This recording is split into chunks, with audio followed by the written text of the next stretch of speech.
And we're live. Hi, everybody. It's the pre-show. Today is our 220-1001 A-plus study group. And we're about 10 minutes ahead. You can see it's 11:50. 12 o'clock noon is when we're starting this crazy thing. Let's see if I can get things settled on my screen over here so we can see the chat room. Hi, chat room. Hi, everybody. People have been checking in prior to the pre-show going live. Thanks for being here. San Diego's here, and Texas, and Tennessee, Jamaica. We are in good shape here. I think I've got all the recordings going I wanted to have recording. I haven't done this for about 2 weeks, so now I have to remember how it all works again. Okay, recordings are going here because we're on YouTube. Recordings are going down here. You can see my sidelines down here. They're going to my bottom right. Down there. What else have we got here? I think we're in good shape here. I'm looking at all the cameras. You can't see them on your screen, but I can see them on up here.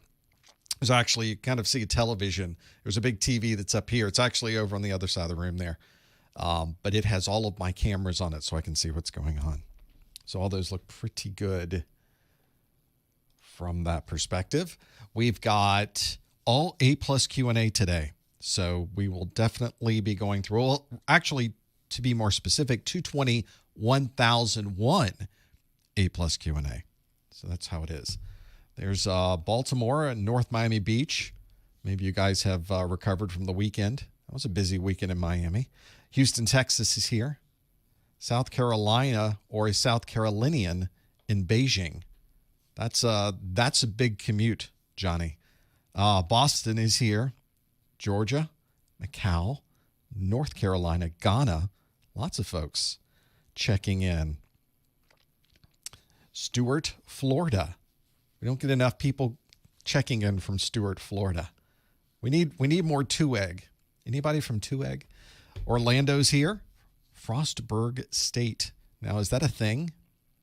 Sounds like the university from Frozen, the movie.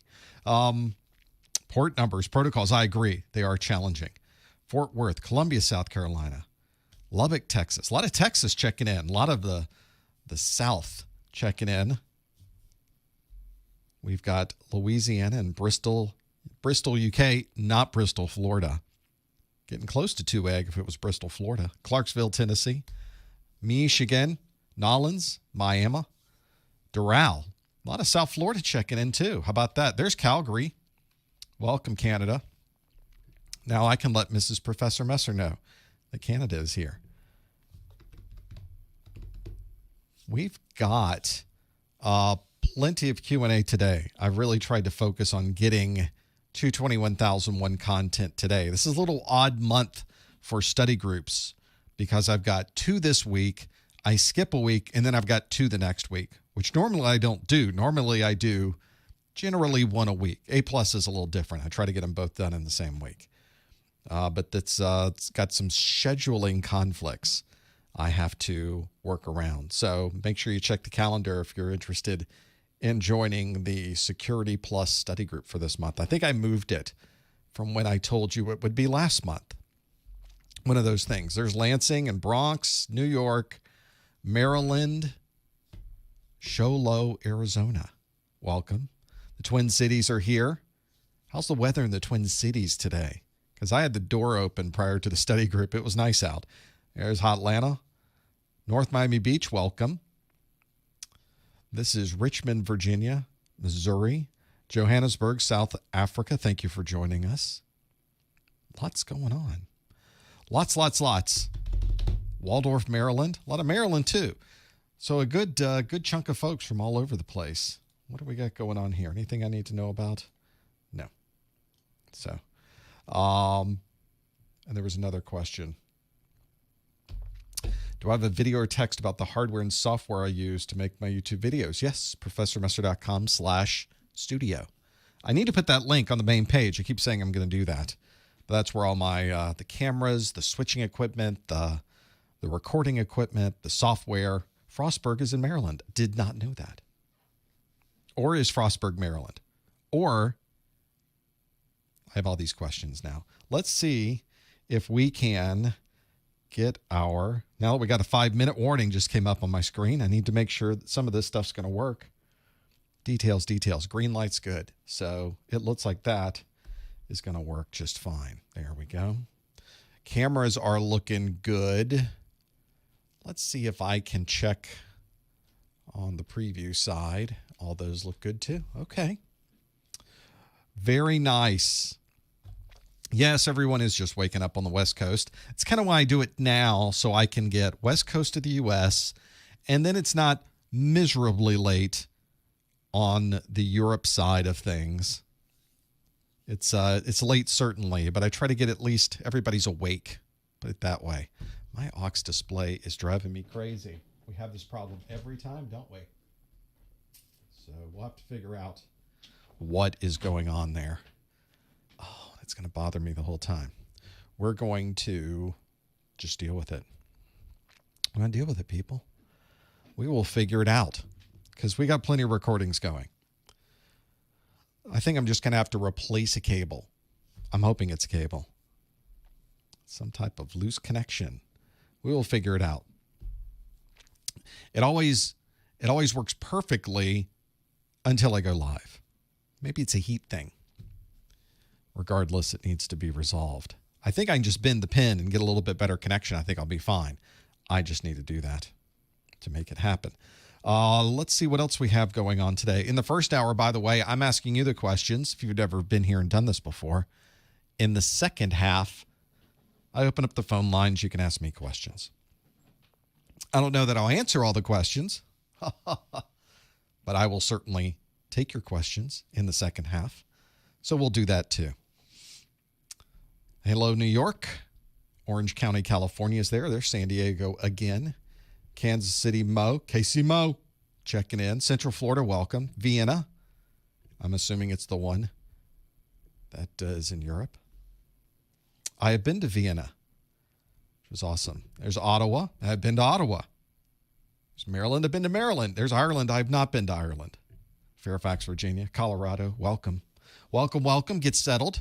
We got about 2.5 minutes to go, and we'll get started with the live stream. There's Denver. There's Denmark.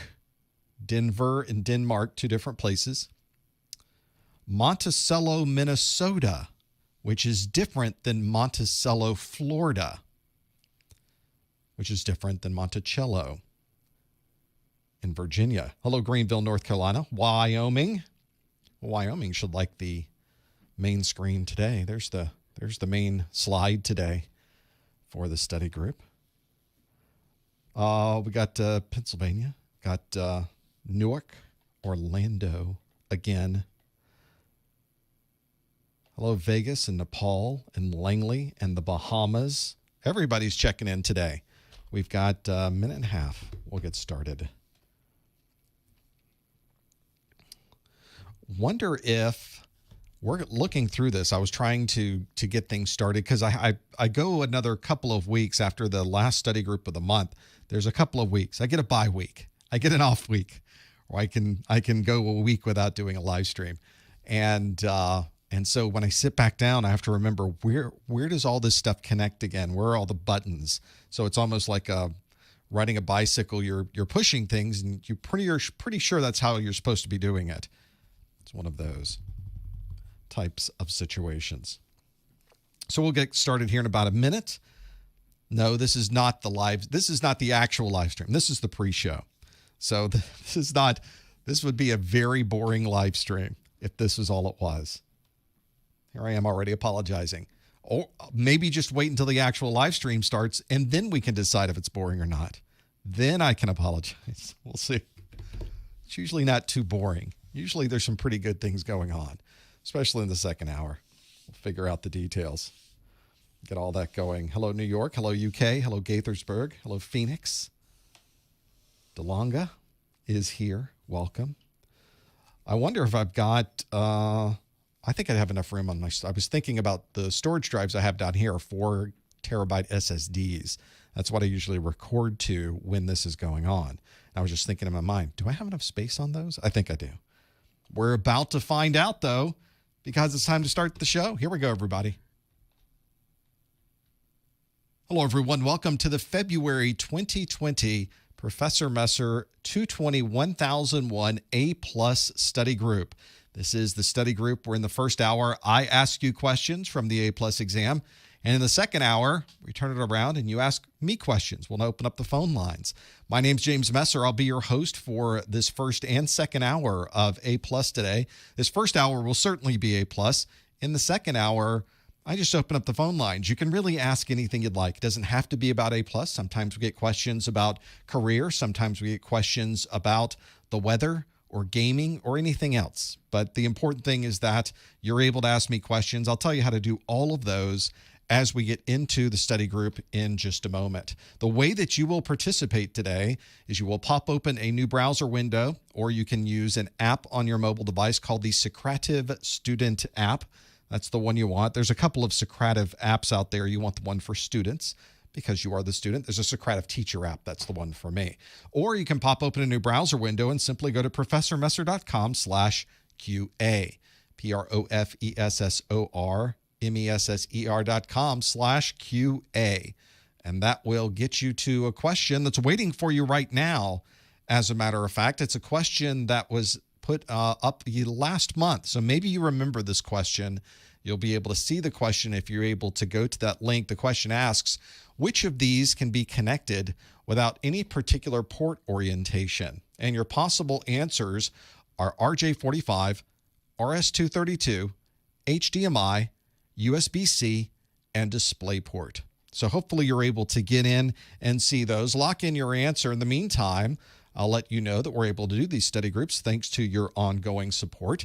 We're going to be talking in the next hour about how you can connect in and ask questions through the chat room and through the telephone lines as well. Don't forget about our YouTube channel at professormesser.com/YouTube and our daily A+ pop quiz question on Twitter at professormesser.com/Twitter. Another place you may even want to look for your A+ questions if you are an Instagrammer.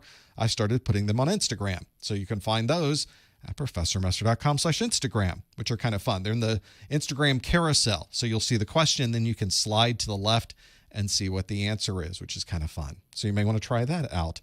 Don't forget that a great way that you can help support what we're doing here at Messer Studios is to use our Amazon link. It doesn't cost you any money, but Amazon will give us a little bit of a commission if you follow our link. You simply go to professormesser.com/Amazon and purchase whatever you would normally purchase on Amazon. It's a great way to support what we're doing and help keep the lights on without any type of financial outlay on your part. That's a win-win in my book. You can find that at professormesser.com/Amazon. If you're watching this for continuing education unit credit, listen in sometime during this first hour. I'm going to give you instructions on how you could earn a digitally signed email from me that says that you must have come to this website and watch this live webinar for an hour to go through all of those things. We're going to talk about A+ today. As I mentioned, there's really two A+ exams. Today, we're going to focus on the A+ exam for the 220-1001. If you come back on Thursday, because we're recording this on a Tuesday, but if you come back on Thursday at the same time, we have another live stream for the 220-1002. Both of these exams were released about a year ago, January 15th of 2019. So they're relatively new exams in the world of CompTIA.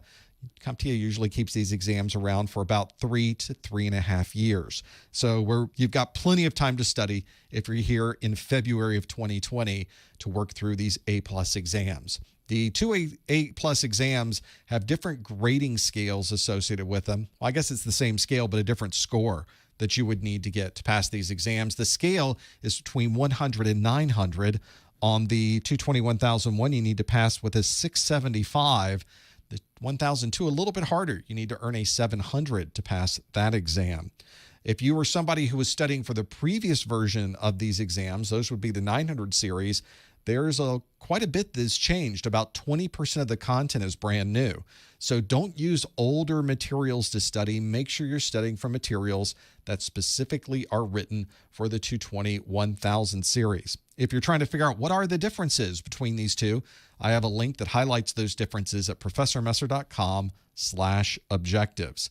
As I mentioned, we're going to focus on the 1001 today. So these questions today will be mobile devices networking, hardware, virtualization and cloud computing, and hardware and network troubleshooting. We'll talk about the core 2 when we have that live stream on Thursday. Also let you know that you can take this course everywhere. Of course, every minute of every video is available for you to watch online, but you can also have an offline version to take with you that has video, audio, and my course notes. We'll talk about course notes in a bit. You can find out about that at professormesser.com/download-a+. And I'll also let you know that this is being recorded. You can watch the replay on the website, or you can connect with your podcast app by visiting professormesser.com/podcast and either listen on that page or have it attached to your existing podcasting application. Also have my marketing manager, Lori, go through this entire video and put timestamps on. This is kind of nice. So you can go back after about a day or so and see anything that may have happened during that time frame by simply clicking on the timestamp link in the YouTube video description. Hi, Lori. She's going to be watching this and putting all those timestamps in there. So I appreciate her doing that. It's kind of nice to go back over those. You can jump to exactly what you were looking for in the videos. Let's go back to that question we asked, which was which of these can be connected without following any particular port orientation? And your possible answers were RJ45, RS232, HDMI, USB-C, and DisplayPort. So those are your 5 options. You can see from this option that I have up, I'm just putting the live results here on the screen, 82% of you have said USB-C. That is exactly where you should focus if you're thinking about a type of connector that you can plug in, turn it halfway over, and plug it in again. That's absolutely the right answer. USB-C makes it so much easier. I often say that the standard USB, you plug it in, it doesn't work. You turn around, you plug it in, it doesn't work. You have to plug it in that third time for it to work properly. USB-C, they got rid of all of that. They got rid of all those problems dealing with how is this going to plug in. Next to a Lightning connector, Lightning was not an option on here, but Lightning would also apply on this list as well. But a Lightning connector was not on that list. So the only one that really would apply here is the USB-C. But look for those that could be both of those. If you ever see those on an exam, it could be Lightning or it could be USB-C. So both of those work pretty well. I think the USB folks are pretty happy about getting a standard out there that they know they can just plug in and it doesn't matter how you do it. I think most of us are pretty happy about it as well. So hopefully you were able to get in, see how you answer the questions. You can see exactly how all of those things work. Feel free to go through and have a look at the other types of connections we have. By the way, before we get into the first question, let me let you know that the A+ exam is not just multiple choice like this one we just did. This one had a question and there were multiple answers you choose from, and you choose A, B, C, or D, sometimes E, as the option, the multiple choices available. But on your exam, the first set of questions you get will not be multiple choice. So don't let that throw you, because these will be questions that are anything but multiple choice. CompTIA calls these performance-based questions. They could be matching questions. They could be fill in the blank. They could be putting things in a particular order from fastest to slowest or highest to lowest. Or they could be drag and drop questions. You never know exactly what you're going to get with those. But I like to give you a performance-based question at the very beginning. These performance-based questions, some people call them simulation questions. I see a few folks in the chat room mentioning that, but they may not be simulations. They could be, but they may not be. They may be some like we just mentioned, which is matching and fill in the blank and drag and drop. What I have for you today is a fill in the blank. Actually, I don't think there are any fill in the blank yet on the A+ exam. This one would be a fill in the blank that would be a little bit harder than what you might get on the exam, because I'm not going to give you any hints on this one, but you will be able to fill in the blanks online as we look at this answer, this question that comes in. The question is asking, of these 5 different explanations, I want you to list the type of protocol, whether it's TCP or UDP, and I want you to give me the port number for these. And I have 5 different descriptions here for you to do this with. The first one is convert an FQDN to an IP address. So I want the protocol and the port number for that. I want to download an email message to a mobile phone. What port number and protocol would be used for that? I'd like to retrieve information from an online directory. So think about those port numbers and protocols. I'd like to transfer a message between email servers. Might be an easy one. And then lastly, I'd like to purchase a plane ticket online. All of these have different protocols and port numbers. So I want to know TCP or UDP, and then I want to know the port number for those. Please don't answer in the chat room. We want to always answer at professormesser.com/QA. That's where you can go to lock in your answer. And please no hints in the chat room either. And as I mentioned, yes, some folks in the chat room have been saying, I didn't get any fill in the blank on my exam. You probably won't. This will probably be a little bit harder than an actual exam question. I think on an exam, you might be given these 5 descriptions. I could see that you might be given 8 different protocols or port numbers, and you have to match them. That would be a common thing to see on the exam. But I didn't want to give you one that easy. I wanted to mix this one up a little bit. I think last month's was relatively easy. So we're going to see if we can adjust your level of difficulty this month to figure those out. Now, the good part about this is that if you don't recognize one of these, that's fine. This is your opportunity to get things wrong in this first hour of this study group. This is where we can get everything wrong, because I think that's your opportunity to learn something. You never learn anything by getting anything right. I always mention I never learned anything when everything was running fine. It's only when something broke did I ever learn something about what was going on. You jump into that. And you'll notice another thing about this is I'm not asking you the name of that protocol. There's many protocols that are acronyms, and a lot of people spend a lot of time trying to understand the name of the acronym, almost with flashcards. The exam really doesn't ask you any trivia like that. They're not going to say, here's the protocol HTTP. What does that stand for? You're never going to get a question that easy. In fact, most of the time in the industry, we don't really think about what those names mean sometimes. We'll often keep using a name. Oh, the PCI Express interface. Oh, yeah, what's PCI stand for?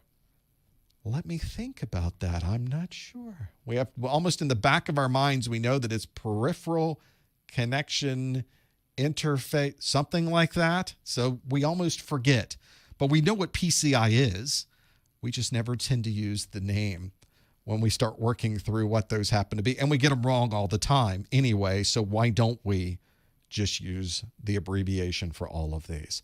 Well, I can tell this one's difficult. I always look to see how fast the answers are coming in with these. For those of you listening in again on the podcast, it was convert an FQDN to an IP address, download an email message to a mobile phone, retrieve information from an online directory, transfer a message between email servers, or purchase a plane ticket online. Those are the ones that we need to know the protocol and the port number. This is a hard one to Google, isn't it? Because this is a question nobody's seen before. I make all new questions every time, and Google has not seen these either. So I think that's another reason why it's so difficult to get the right answer in here, because no one's able to Google. You're not able to Google on your exam either. Sorry. Let's step through what the answers are. We'll break down each one of these and see what these are. The first one is to convert a fully qualified domain name. That may be the one option there that would help you know. If you knew that acronym, this might help you on this one. Convert a fully qualified domain name to an IP address. For example, convert www.professormesser.com to the IP address that's actually represented by. And the way that you would do that is to use DNS, which uses UDP port 53. In fact, I didn't even ask you if it was DNS. A lot of people are already giving me what those happen to be. I was really just asking for a protocol and port number, TCP, UDP, and port number. But one interesting thing about DNS is it uses both UDP and TCP. UDP is one that is most commonly used for the quick requests that are done, the quick lookups, as we call it in DNS, that are done to be able to pull back this information. This one would be very useful for those very quick lookups, but DNS also uses TCP for other things like zone transfers or very large transfers of lookup information. So, but most of the time when somebody mentions DNS, they're really talking about the UDP version of DNS as it is working. Let's go through the next option, which is download an email message to a mobile phone. Download an email message to a mobile phone. You would use, well, you could use one or the other. You could use IMAP or IMAP 4, which is the version that everyone uses, or POP3, which is the version that people use. IMAP will use TCP port 143, and POP3 can use TCP 110. I will accept either one of those as an accurate and correct response. Not that we're counting, but if you did know one or both of those, that would be useful. And I can see a number of you as I'm looking at the answers coming through. I know that a lot of those are happening. The third one is to retrieve information from an online directory. So you already have to think in your head, what type of protocol is going to retrieve information from an online directory? One of those is a very common one is LDAP, the Lightweight Directory Access Protocol, and LDAP uses TCP port 389. So if you're trying to retrieve information from an online directory, LDAP is a great way to do it. Technically, if you wanted to say Kerberos, if you wanted to use one of these other types of well-known online directory retrieval protocols, you could, but LDAP is the one you need to know for your 221,001. So that's why I used LDAP in this example of TCP port 389. Fourth on our list was transferring a message between email servers. We had two different email protocols up here. Is it one of those? It is not. And it's not even a choice. It's going to be the Simple Mail Transfer Protocol, SMTP. And SMTP, in its non-encrypted form, uses TCP port 25. That is the protocol and port number that you would need to know from the CompTIA exam objectives for the 221,001. And the last one on the list, hopefully, was a gimme for most of you. So hopefully this is one that purchasing a plane ticket online. If you're purchasing anything online, it needs to be encrypted. That would be over HTTPS, which by default uses TCP port 443. So in summary, converting a fully qualified domain name to an IP address is UDP53 or DNS. Downloading an email message to a mobile phone could be TCP 143 for IMAP or TCP 110 for POP3. Retrieving information from an online directory is TCP port 389 for LDAP. We've got transferring a message between mail servers using TCP port 25 or SMTP, and purchasing a plane ticket online, TCP port 443 HTTPS. Now, some people are mentioning in the chat room, some of these protocols have secure versions. But you will notice in the exam objectives, CompTIA just wants you to know for the exam these base non-secure versions of these protocols, at least to begin with. Once you get up to the Security Plus certification, you will be talking about the secure versions of these protocols. You need to know these by the protocol numbers. That's what they put in the exam objectives, and that's where those numbers are come from. There's quite a few port numbers in those exam objectives. Make sure you know them, and if any of these are not familiar, make sure you do become familiar with those. That is your performance-based question of the month. Hopefully that has jogged your memory or helped you understand more about either what you know or what you need to study for that 221,001 exam. Let's go back to doing some multiple choice questions, shall we? At least you'd have a 1 out of 5 chance. So I like those much better. No more fill in the blank. Let's start with this next question that asks, a drive in a RAID 10 array has failed. Which of the following would be the best way to correct this issue? Would you power down the array, replace the drive, power on the array, and then restore from backup? Would you replace the drive and sync to the new drive? Would you power down the array, replace the drive, power on the array, and sync to the new drive? Or lastly, would you replace the drive and restore from backup? Now, if you were listening in on the podcast, that was a lot. So let's go through those possible answers. Again, the question is that a drive in a RAID 10 array has failed. Which of the following would be the best way to correct this issue? Would it be A, power down the array, replace the drive, power on the array, and restore from backup? Or would it be option B, replace the drive and sync to the new drive? Or would it be option C, power down the array, replace the drive, power on the array, and sync to the new drive? Or would it be option D, replace the drive and restore from backup? Whenever you get into these scenarios where you have lost a drive in a RAID array, you need to understand what the best and fastest way is going to be to either get that system back up and running or to get the drive replaced so that you're able to be ready for another drive outage. That redundancy becomes awfully important. and where you would run into those. So have a look at those 4 options. See which one makes sense for you. Remember, don't answer in the chat room. You want to go to professormesser.com/QA and answer right there on the Socrative window. Lock those in. I'm not even looking. A lot of you are already putting in your answers. I'm getting a lot of good feedback already on these. It seems like you knew what it was. You locked these in. We're about to find out because I'm not going to look. I'm not going to cheat. Sometimes I cheat. Sometimes I look a little bit in there so I know what the answer is going to be. This time, no. It's more fun when we all see it at the same time, I think. So we'll see about how all of those things work. ProfessorMesser.com/QA. Lock in that answer. Let's see how we did. These answers came in so fast on this one that we must have known the answer, right? We must have an idea of how to handle a failure of a drive in a RAID 10 array. What would be the best way to correct this issue? As it turns out, we don't know what the answer is. I was so sure that this had to be an overwhelming amount, and it's not. But we can step through this. Let's step through all of these, and we'll figure it out. You can see that answer B, which was replace the drive and sync to the new drive, is 37% of you. And that is, if we had to go with the plurality, we did not get a majority, but the plurality is 28%. That's the highest number we have, is replace the drive and sync to the new drive. 22% and 21%, kind of a tie for second, almost a tie for third. The 22% said to answer C, power down the array, replace the drive, power on the array, and sync to the new drive. 21% of you said replace the drive and restore from backup. None of this power off, power down, power back on stuff. And then 19% said power it down, replace the drive, power it on, and restore from backup.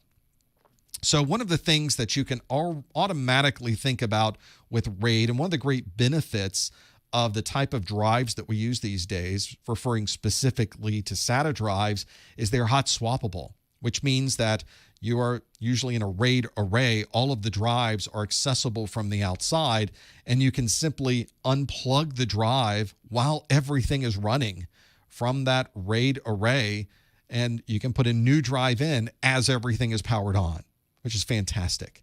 It's one of those things that really makes it so useful to have that ability to do the hot swappable, because with RAID 10, whenever you lose a drive, the array keeps running. Your data is still available. The data is still there, which means the people who are using this array may not even know that the drive failed. There's nothing that they would see. All of their data is there. They can access the array normally.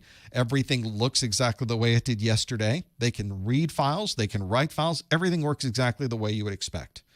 And that's why really one of the benefits of RAID is the fact that you don't have to power down to be able to replace a drive in these types of instances. It provides much more flexibility for you as someone who is doing the actual work on replacing that drive. And of course, it helps your end users because they see zero downtime, which is fantastic. Zero downtime is exactly what you want in an enterprise environment. So let's throw out the ones that say power down the array. No powering down, no powering down. Don't ever power down whenever those types of things happen. You don't have to worry about any one of those things. Other thing that you might want to look at then are the 2 options that are left. One is to replace the drive and sync to the new drive. The other is to replace the drive and restore from backup. So whenever you get into those scenarios, you have to think those are 2 big options. Replacing the drive and restoring from backup is going to cause some downtime. We're probably going to have data that's lost. That is a horrible option. And because RAID 10 keeps all of your data there, even if you've lost a drive, why would you restore from backup? That's not where you would need to go. So one of the great advantages of RAID 1, of RAID 5, and of RAID 10 is that you don't have to even worry about restoring from backup because you never lost any data. All of your data remains there and the system's still running and working. So the only option that really makes sense in this scenario is to replace the drive and sync to the new drive. That is the right answer. 40% of you got that one absolutely right, is to replace the drive and sync to the new drive. In some cases, as some people are mentioning on the website, in some RAID arrays, that synchronization of the new drive is something that happens automatically when you put the new drive in. In my RAID array, it is not. In my RAID array, I would need to replace the drive and then tell it, please use that new drive as part of this RAID 10 array. I also have the option in my RAID array that's here. I have a RAID array here with about 37 terabytes of hard drive space, which is relatively small, but that's one of those cases where it does help to have that available, is that I can put in a hot swappable drive, and I can tell the RAID array, if any of my drives fail, automatically use that drive as one that will be replacing everything else in the array and automatically start syncing to it. So you have some options there of what you'd like to do. I think that's one that can help also as you're working through those. If you do get into this scenario and your exam is asking you about this, in fact, there's my RAID array right there. There's my storage manager. I think I've replaced quite a number of those drives at this point. They're no longer the smaller drives. These are 4 terabyte drives that were in there when I took that screenshot. But that's a scenario where if one of those fails, I need to know what to do. And each RAID configuration is a little bit different. And also, another important part of this particular array has up to 12 drives in it. If you lose a drive, it will tell you drive 4 has failed, for example. Okay, which one is drive 4? Is it 4th from the right? Is it 4th from the left? These drives are actually 3 rows of 4. So do they count 1, 2, 3, 4, like from top to bottom? So you have to know this as well. You have to be very clear when you pull the drive that you're pulling the right drive. Because if you pull the wrong drive and you lose 2 drives in an array, it's very possible you could lose data. Not with RAID 10 though. RAID 10, you could lose 2 drives. Go back and have a look at RAID 10. There's some great capabilities there. And there's a chart that's in my video, and 1001 video 5.3 troubleshooting hard drives will tell you what you can do and how many drives you can lose in your RAID recovery. So that might be a great place to go. So looking at our answers here, if you answered B, replace the drive and sync to the new drive, that is the right answer. That's the one you should go with if you run into a problem with RAID 10. Let's do another question. I've got one for you, another multiple choice question. This one asks, a user would like to ensure that all data communication from her mobile phone is sent over an encrypted channel. Which of the following would be the best way to provide this feature? A user would like to ensure that all data communication from her mobile phone is sent over an encrypted channel. Which of the following would be the best way to provide this feature? Would it be IMEI? Would it be PRL? Would it be IMAP? Would it be VPN? Would it be SMTP? One of those is going to be the right answer. So your possible answers are IMEI, PRL, IMAP, VPN, and SMTP. If you think you know the answer, please don't answer in the chat room. You want to go to professormesser.com/QA and lock in your answer. Also, no hints in the chat room. No hints. I think most of us can lock this one in. We're going to pretend that we're taking the exam and there's no Google and there's no hints and there's no nothing. We don't have a choice there. We're just going to, in fact, this is a great opportunity. If you don't know the answer, take a guess. That's a strategy you should apply to your actual exam. On your exam, you will be given the option to choose one of those multiple choice answers. Don't leave it blank.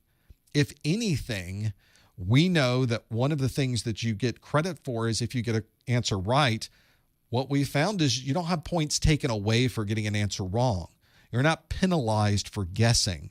So simply connect in and click the button before your timer goes out. Even if you don't know what it is, just take a guess.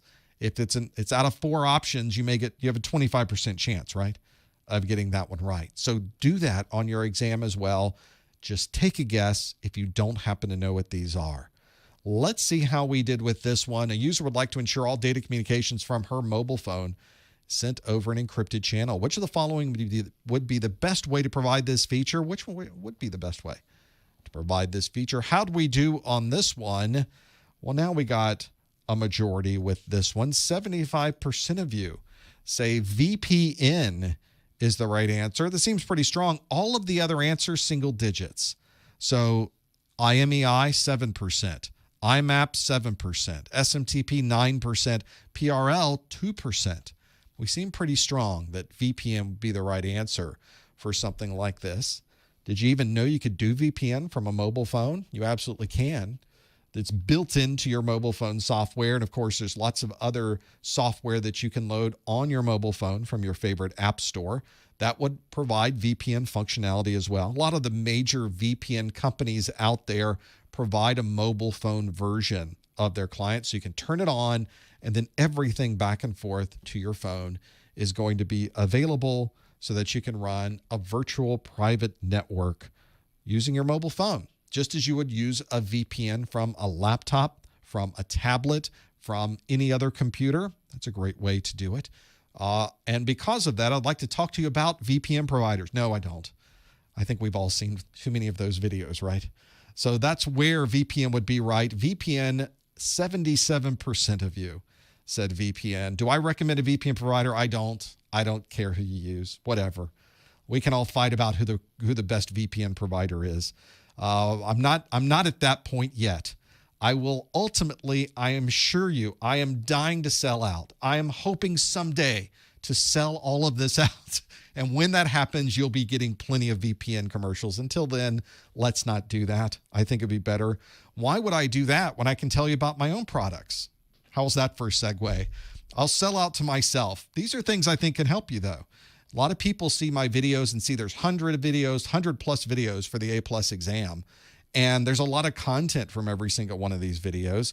And all of this content is various and many. It's a cornucopia. It's a plethora of content. And you would need to know things about hardware and software and security and networking and mobile devices and troubleshooting. Tons of things in there to be able to do that. So I wanted to take everything from my videos and put them all into a set of notes. You could, of course, take your own notes, and I highly recommend you do that. But it's nice to have everything in one place, have all of the same charts, all of the same documentation, all of the same images that I create to explain what some of these things are. I do it in my notes. In fact, I have the notes right here. These are the 220-1001 course notes. They're pretty big, all the way up to 58 pages, I think, on the last one. Let's choose one. We were just talking about some options here. Let's talk about SATA. I'm just going to click on this, and it'll take us right to that section of the course notes that tells us all about SATA. There's the images, there's the graphics, there's the text from the videos. They're all there, all in this. These are only 2 pages of the 58 pages that are available in these course notes. I've got one for the 1001. I've got one for the 1002. So you can find that there on the Professor Messer website at professormesser.com/1000notes. It's also available in a physical form as well. Here's the physical course notes. Look, they aren't just digital. They're real. They've manifested themselves into dead tree paper. There it is. And it's the same information that you would get. Let's see, what page was the hard drive stuff on we were just looking at? There it is. So there's the same hard drive page that we saw on the screen, but it's in a physical form. A nice softbound book with high quality, full color pages. I wouldn't do it any other way. And if you purchase the physical version, I will give you the digital version for free. So while you're waiting on those notes to show up in your mailbox, you'll be able to get a copy and read through them right there on your screen, and you'll be able to use both of them as you go through this. Find out about that, professormesser.com/1000notes. It's a great way to support the site too, and I hope that it will help you learn this information and be able to have that ready right off the top of your head whenever you're taking the exam. Thanks for your support. For those of you that already have it, a few folks in the chat room have mentioned already having these. Thank you so much for that as well. Let's do some more questions. I've got one for you. The next question is asking this, that says, a computer is powered on and received the IP address of 169.254.11.17. Which of the following would be the most likely reason for this configuration? Would it be the IP address is leased via DHCP? Is it the computer is a cloud-based desktop? Is it that the IP address is manually configured? Is it that the computer has a duplex mismatch? Or is it that the DHCP server is down? Those are your options that are available. Hopefully you're familiar with what some of these might be. Let's go through that one more time for the folks that are listening in on the podcast side. The question was, the computer is powered on and received the IP address of 169.254.11.17. Which of the following would be the most likely reason for this configuration? Would it be the IP address is leased via DHCP? Is it that the computer is a cloud-based desktop? Is it that the IP address is manually configured? Is it that the computer has a duplex mismatch? Or is it that the DHCP server is down? We can have a look at all those possible answers. If you think you know the answer, please don't answer in the chat room. You want to go to professormesser.com/QA and lock in your answer. This is where you kind of have to think about these networking questions. They're a little bit more difficult on the A+. I think that this is one of those situations where you get into A+ thinking it's going to be about operating systems, it's going to be about working with hardware, and then you get into this situation where there's a lot of networking questions. We've done quite a bit of networking today, as a matter of fact. So there's almost as much networking integrated with these things as there is on the Network Plus exam in some of these questions. I would say this is really a Network Plus question. You could easily find this in the Network Plus as well. And it might help you if you're planning to move into networking. These are the type of questions you absolutely need to know. This is a good troubleshooting question, or at least knowledge question when you see something. Maybe not even a troubleshooting question when you get into this and trying to break these things down. I think that might help whenever we get into these. And hopefully it's a situation where you start thinking about, how does the networking side of this work? So let's see how you did with some of these. A computer is powered on and received the IP address of 169.254.11.17. Which of the following would be the most likely reason for this configuration? 62% of you say that the DHCP server is down, but 22% of you say that the IP address is leased via DHCP. So we're a little torn. We certainly have a majority at 62%, but 22% is a pretty big number. Single digits for all the others. The 9% say the IP address is manually configured, 5% say the computer is a cloud-based desktop, and 3% say that the computer has a duplex mismatch. Now, which one of these would it be? Well, this is kind of a two-step question to be able to step through this, because I'm giving you an IP address and I'm asking you about the configuration, but you have to step through a couple of different things backwards as to why we have that IP address there. If you see an IP address that starts with 169.254, you should immediately start thinking that this is an automatically addressed IP address. We call it the automatic private IP addressing, or APIPA, in IP version 4. It's an automated type scenario where a machine has been given an IP address because it is the last thing we could have possibly done. It's not getting an IP address from any other means. It's not getting one via static addressing. Nobody's typed in an IP address to configure that machine. It's not getting an address via DHCP, which is how most of the time we get an address, where we've run out of ways to get an IP address. So let's just give you an address off of this list. In fact, the list is between 169.254.1.0 through 169.254.254.255. So there are a range that you could see. But one of the things you'll notice there, if it starts with 169.254, that's the thing you're looking for. You should automatically in your mind think, wait a second, why has a machine been given an automatic private IP address? Certainly it's either had someone manually configure an IP address in that device, or it's gotten one via DHCP. What could have possibly gone wrong? Well, one of the things that could have possibly gone wrong, if one's not automatically assigned, is that the DHCP server's down. Probably more than one server's down, or a network connection to the DHCP server is down, and we're not able to obtain an address automatically from the Dynamic Host Configuration Protocol server. And if we're not able to get a DHCP address, that's okay. APIPA will jump right in here and give you one. The problem, though, with an automatic private IP address in IP version 4 is this is what we call a link local address, which means that it will allow you to communicate to anyone else on this local network that also has an APIPA address, but it won't allow you to communicate outside of this subnet which of course would be to the internet or anywhere else that might be out there. If you go through and look at the IP configuration on a Windows machine, it will even tell you that it has been given in 169.254.228.109, and it labels it an auto configuration IPv4 address. So it already tells you, hey, guess what? This has been automatically assigned to it. Maybe you should figure out if that's really what you want or not. This could be kind of useful if you're in a lab, you don't have a DHCP server, you don't want to assign IP addresses manually. You can simply turn on your devices and they'll just get an API/IP address and you can use those in your lab. So there is some nice functionality you can use or take advantage of with API/PA. But if you see that, you should automatically start thinking, uh-oh, something is not working right. Something has either gone down or we no longer have connectivity to it. And that's why in this option, option E is the right answer. The DHCP server is down. 62% of you chose E. That is the right answer. Well done with that.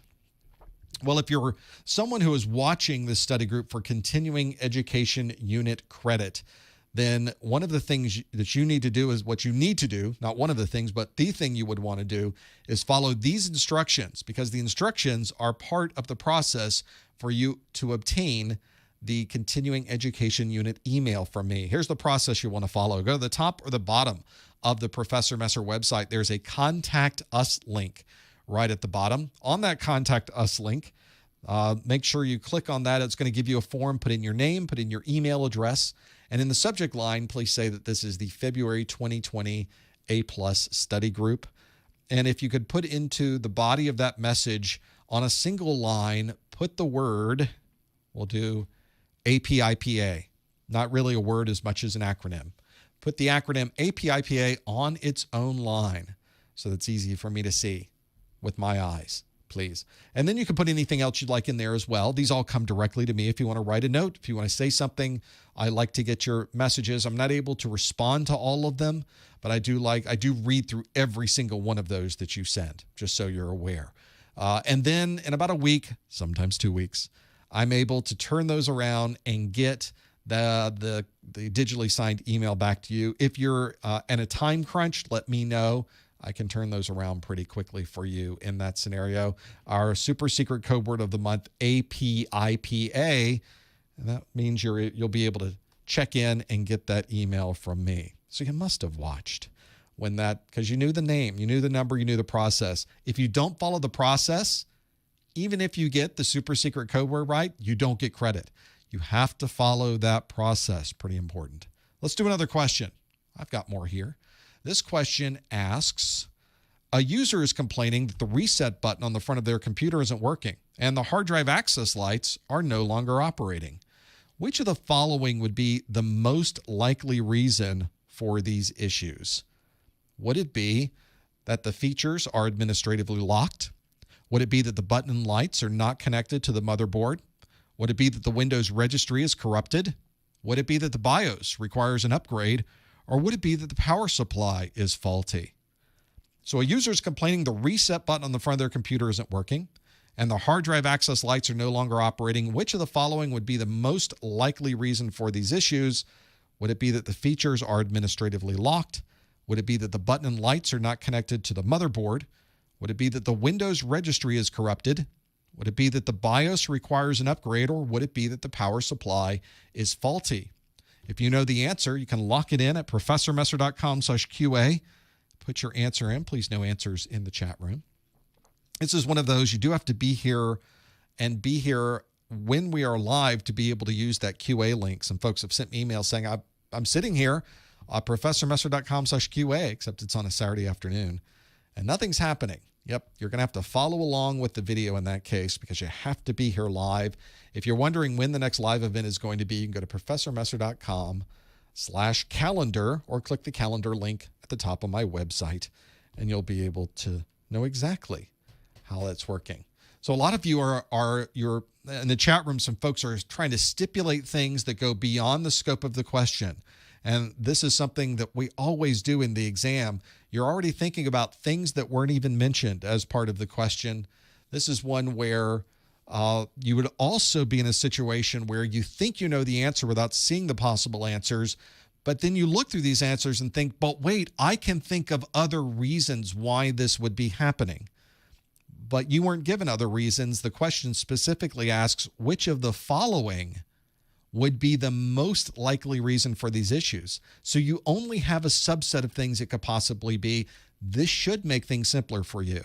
And in many cases, this makes things harder for other people. So make sure that you look at the possible answers. Those are your other answers. That is it. It's asking you which of those would be the most likely reason. You have to pick the one that is most likely.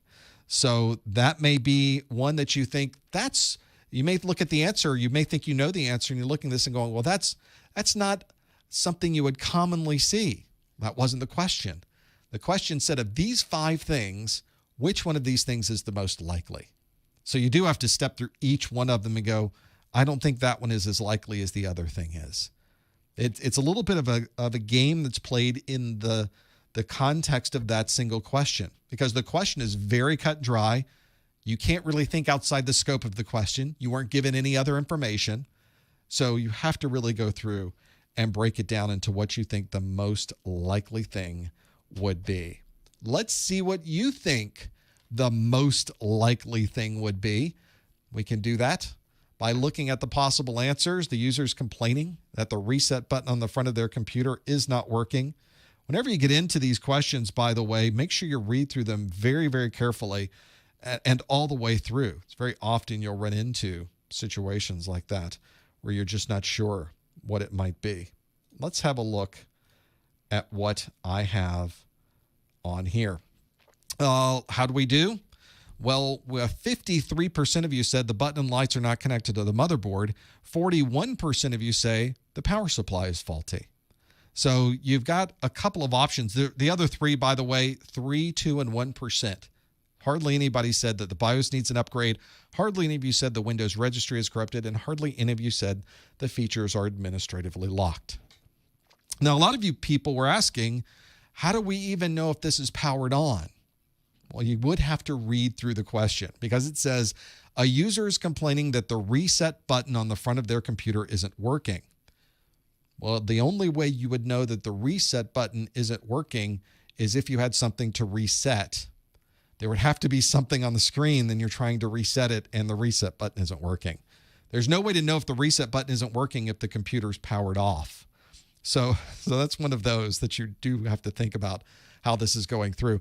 The other part of this that I found interesting was that the hard drive access lights are no longer operating.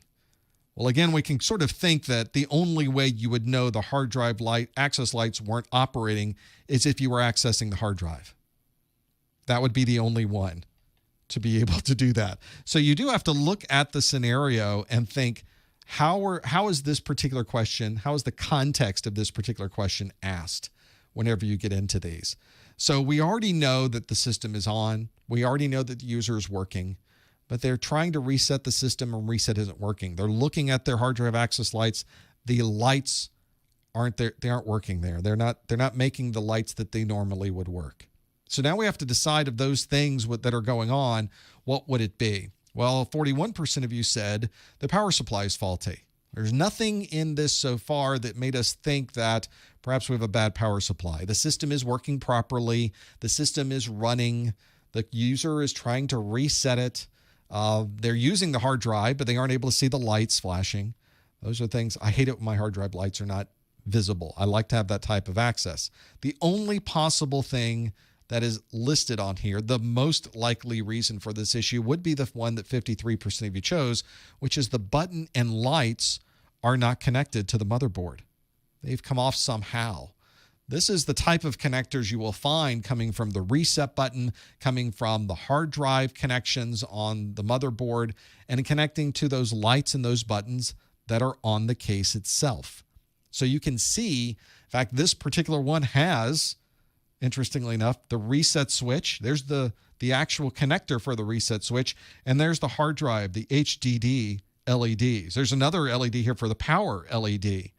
And those connectors will plug right into the motherboard. You can even see that right underneath this is where these would plug in. Here's a better view of it with those now plugged in. So you've got the power button, you've got the reset button, you've got LED lights for the hard drives, and there's other things that you could see. It's even labeled right there on the motherboard itself. That's where those things plug in.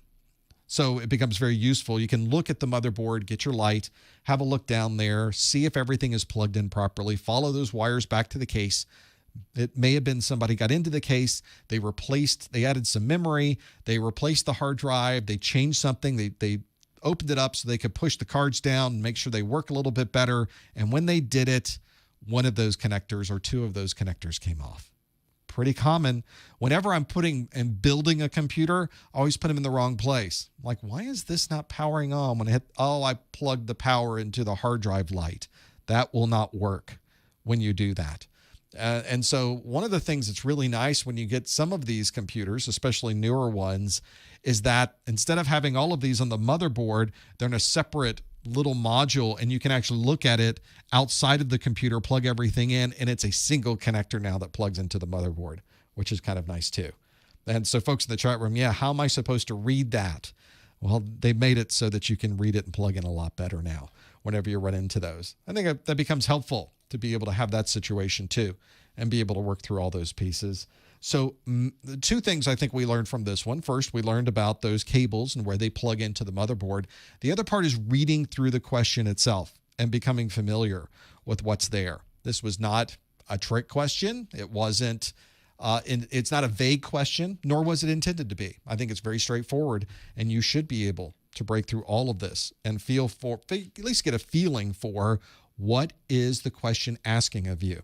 There will be questions on your exam that I feel probably could have been written better. So you may find yourself in situations on the exam where there is perhaps a lot more vagity. It's much more vague on the exam than you think it probably should be. This question was not at that level. I think there's some questions on the vagary. Thank you. I think there were some questions on the exam that are very off-putting when you read through them. Very off-putting. I read through them and think, wait, that's not even a thing that you're describing. But you kind of have to put yourself into the position of whoever's writing these questions for the exam. They're all not going to be winners. I think most of them are, but they're not all. Not 100% of them. So make sure you read through the questions, get a feel for what the question writer is really trying to get from you. And I think you'll be in pretty good shape. We've got time for another question. Let's do a good question in the chat room. Where is the reset button in the computer? It's on the outside of your case somewhere. Most cases will have a reset button. Not all of them do. Most of them do. Some of them are kind of integrated into the case. I have one case where the buttons on the front aren't even labeled. One's like a triangle. One's a square. They're kind of pushed into each other, so it looks really cool. But you can't tell that that's the power button and the other one is the reset for all of those. Your answer here is B. The button and lights aren't connected to the motherboard. Make sure you plug those in. That would be the answer. So that would be a very useful one when you break through this. Let's do another question. This next question asks, a marketing department uses a third-party website to schedule and post social media content. Which of the following would best describe this service? Would it be PAAS? Would it be SAAS? Would it be hybrid? Would it be IaaS? Or would it be community? A marketing department uses a third-party website to schedule and post social media content. Which of the following would best describe this service? Would it be PAAS? Would it be SAAS? Would it be hybrid? Would it be IaaS? Or would it be community? If you think you know the answer, go to professormesser.com/QA. What a good question. Folks in the chat room asking, what do those things mean? That is a great question. What are those acronyms? And that's the thing that now we have to step through understanding. Here's acronyms. What do each of those acronyms mean? And then how would I break down each one of those acronyms and get a feel for whether it applies to this particular question? So hopefully you can get a feel for that process and understand more about what it is asking about. So if you think you know the answer, please don't answer in the chat room. professormesser.com/QA is where you can lock in that answer. And please no hints in the chat room either. We're going to pretend that we are taking the exam and we don't have our phone. We don't have Google. We don't have a book. We have nothing. We don't have a chat room. We're taking the exam and trying to figure it out ourselves, hopefully. And figuring out all of those would be a good way to do it. So hopefully that can help you break these things down. We'll, of course, talk about all these as we are going through it and understanding the details. Hopefully you know what this one happens to be. Make sure you read through all of those and become very familiar with what each one of those things that I've listed in those answers, there they are, PAAS, SAAS, hybrid, IAAS, and community are all things. Those are all things you need to know about. So make sure that you are familiar with those. What are those things? You do need to know them. So if you think there's something here that you don't recognize, make a note of it so that you can then recognize it for next time. That's one of those that will help you on the exam. All of these come directly from the exam objectives. Let's see how you did with this one and being able to break down all the different pieces of it. Let's break it down and see what all the different options are. The marketing department uses a third-party website to schedule and post social media content. This one is ripped from the headlines, as they say, because I use a third-party website to schedule and post social media content. I'm not sitting there right at 10 in the morning waiting. I have it all scheduled up, and it just shows up in your social media feed because I wrote all of it on the weekend, and it all got posted. And my marketing manager, Lori, took all of it, and she put it into this third-party website, and it goes out there automatically. It's fantastic. So that's one of those situations where you do need to understand more about how you would do that. What is that using? What would best describe that service? 54% of you say that it's SaaS. I was intentionally using the abbreviations instead of the common nomenclature, which is SaaS, is how we say that, SaaS, 54%. 24% of you, though, said PaaS, PaaS. That's one that you would run into. 11% said community.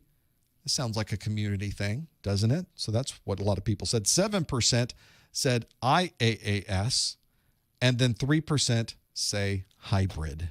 So those are the answers. If we go with that majority, just a bare majority at 55% is the SaaS or SaaS. That's one you might run into. I think that is the one we should go with. Software as a service. That's what the SaaS stands for, is software as a service. That means that you're using a piece of software, but the software isn't loaded on your computer. It's not loaded on your server. It's not in your data center. It's not on your local machine. It's somewhere else. It's in the cloud. It's in that cloud somewhere. We don't really care where it is in the cloud. It could be down the street. It could be in another country. We don't know. It's just out there. All we know is we pop open a browser window, we log in, and we use that service.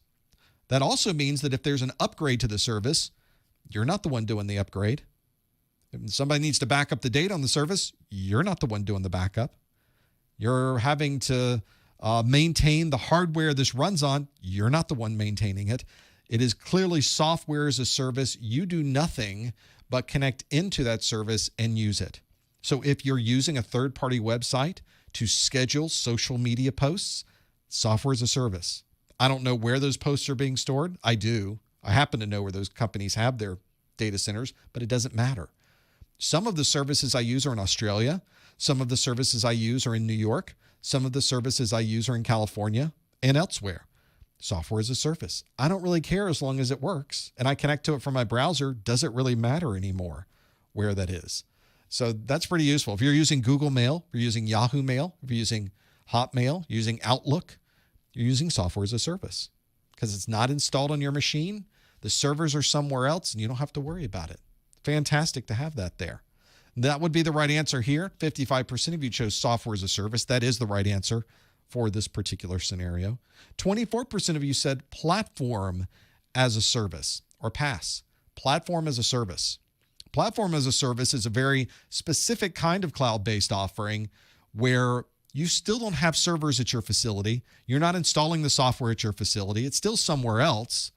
That sounds a lot like software as a service. The difference, though, is platform as a service is one where the service provider is saying you need to create the application yourself, and we will give you some building blocks that you can use. A good example of this is organizations like Salesforce.com. Salesforce.com has a platform as a service offering where If you're a company, you might need an accounts payable. Maybe you need an invoicing system. Maybe you need a billing system. You just need those three things. No problem. They have a module for doing your billing. They have a module for the other pieces you need. Just plug those modules together and you've created your own service customized for you using their platform. Platform as a service. Platform as a service, it's just Legos. You're clicking the Legos together to create the Lego thing that you want. It makes it very nice. And the platform as a service just provides the Lego and the place to put them together. Very easy to do it that way. IaaS is infrastructure as a service. This is the service that I use for my website. Think about a web hosting service. They give you some hardware. They give you CPU, they give you memory, they give you storage, and they go, here you go. I have to install my own operating system. I have to install my own software. I have to maintain my own software, but I don't have to maintain a server anywhere. I don't have to maintain a data center, power redundancy. I don't have to do backups. It's all out there on my infrastructure as a service to have that there. Hybrid is a type of service where you might have public and private. You might have a public service where you make services available to the world, but you also might have a private cloud internally for your internal apps. Using both of those together would be a hybrid cloud offering. And then a community service is one where you might be a small organization and you can't afford to buy your own resources to put together your own internal cloud. But what if we got together with people that have very similar needs that we have? Maybe they have the same type of businesses. Maybe it's the same local group of people. Let's all pool our money. Let's create ourselves our own pool of resources, and then we can all share from those cloud-based resources, because one of our friends who has a company gets very busy during the holidays. Another person may be accounting. He gets very busy during April. So we can shift those services around. Those resources get shifted around because we have this little community that we are able to use, which makes it, that's one of the advantages of cloud-based computing, isn't it? And being able to have that there.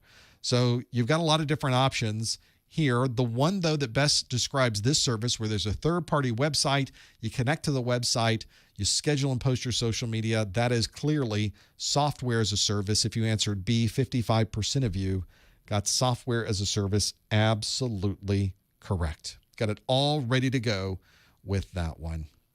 Well, can you believe we've come to the end of another hour of this? We were able to get through quite a bit today with all of these. There was a lot of different questions that came up, but all of these questions, by the way, came directly from the exam objectives. Make sure you have these. Don't miss this opportunity. CompTIA is effectively giving you everything you need to know in one single document and listing out everything you could be possibly asked on the exam. It's all written out for you. I get questions all the time in my chat room. People will say, what should I really study for the exam? What things are CompTIA really expecting me to know?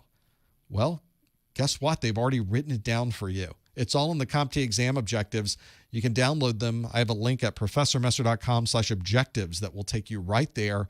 This is a great checklist to use as well. If you're wondering, am I ready to take the exam? Well, you can use this. Check off all of the different topics. If there's one in there you don't recognize, you're in this list and suddenly you hit the section on cloud computing that has SaaS, PaaS, IaaS, hybrid, community, and you're thinking, whoa, I need to spend some more time on those. Well, now you know. You can circle those and then keep going. Now you have this checklist that you could use to make sure that you have everything that you need to know for this exam. That becomes very important. Don't miss that opportunity. professormesser.com/objectives. We do one of these study groups every month for the 221,001. If you come back in a couple of days, if you're watching live on Thursday, we have on February the 6th, we have the next A+ study group, which is the 221,002 study group, where we talk about operating systems and security and other things as well. And once we get into March, the next two A+ study groups will be on the 17th and 19th. Now, notice March is a little bit weird. Normally, we do these study groups at the beginning of the month, and we do 2 A+ a week, and then 1 Network Plus a week, and then 1 Security Plus in a week. Notice things are kind of bunched together in March, kind of an odd schedule for this. So you'll notice 17th and 19th are the A+ study groups next month, and the 24th and the 26th are the Network Plus and Security Plus study groups, respectively. So make sure that if you're ever in a case where you're wondering when is that next live event, go to professormesser.com/calendar and you'll be able to look up all of those. Stick around for the after show. I'm going to turn this around. You can ask me questions either in the chat room. You can also call in. I'll give you instructions on how to do that in just a moment. Don't forget, for your daily pop quiz question, you can find it at professormesser.com/Twitter. Please subscribe to my YouTube channel. We often hear people say that. One of the reasons is that we have folks back at YouTube. I had a meeting with them last week where they were able to tell me, here's some things we're doing with YouTube that is going to help your channel and some of the things that your users will be able to benefit from when they're trying to learn these certification exams. Make sure you subscribe there. It really does help us at professormesser.com/YouTube. Don't forget about the course notes. Another great way to help the site at professormesser.com/1000notes, 1000 notes. And of course, Amazon's another way to help at professormesser.com/Amazon. Use that link to buy anything you need to buy on Amazon. Pay the same low price you've always paid, and they'll send a little bit of a commission back over to us. Thanks for joining us in this first hour. Stick around. We'll be able to turn this thing around. I'll have you ask me questions in the second hour, or we'll see you next time on the A+ Study Group. Thanks, everyone. Let's see if I can get my face up on the screen. There we go.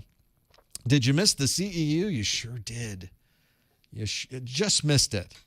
You really didn't just miss it, but it's in there. You did sort of miss it. We'll put it like that. Let me get the study group lines up and running so that you're able. I'll take questions from the chat room, by the way. So feel free to put any questions in the chat room that you would like, and I'll be able to step through those as well. I need to bring up the connection so that you're able to call in. So let me do that and call in. Let me load up my show. Let me host a show.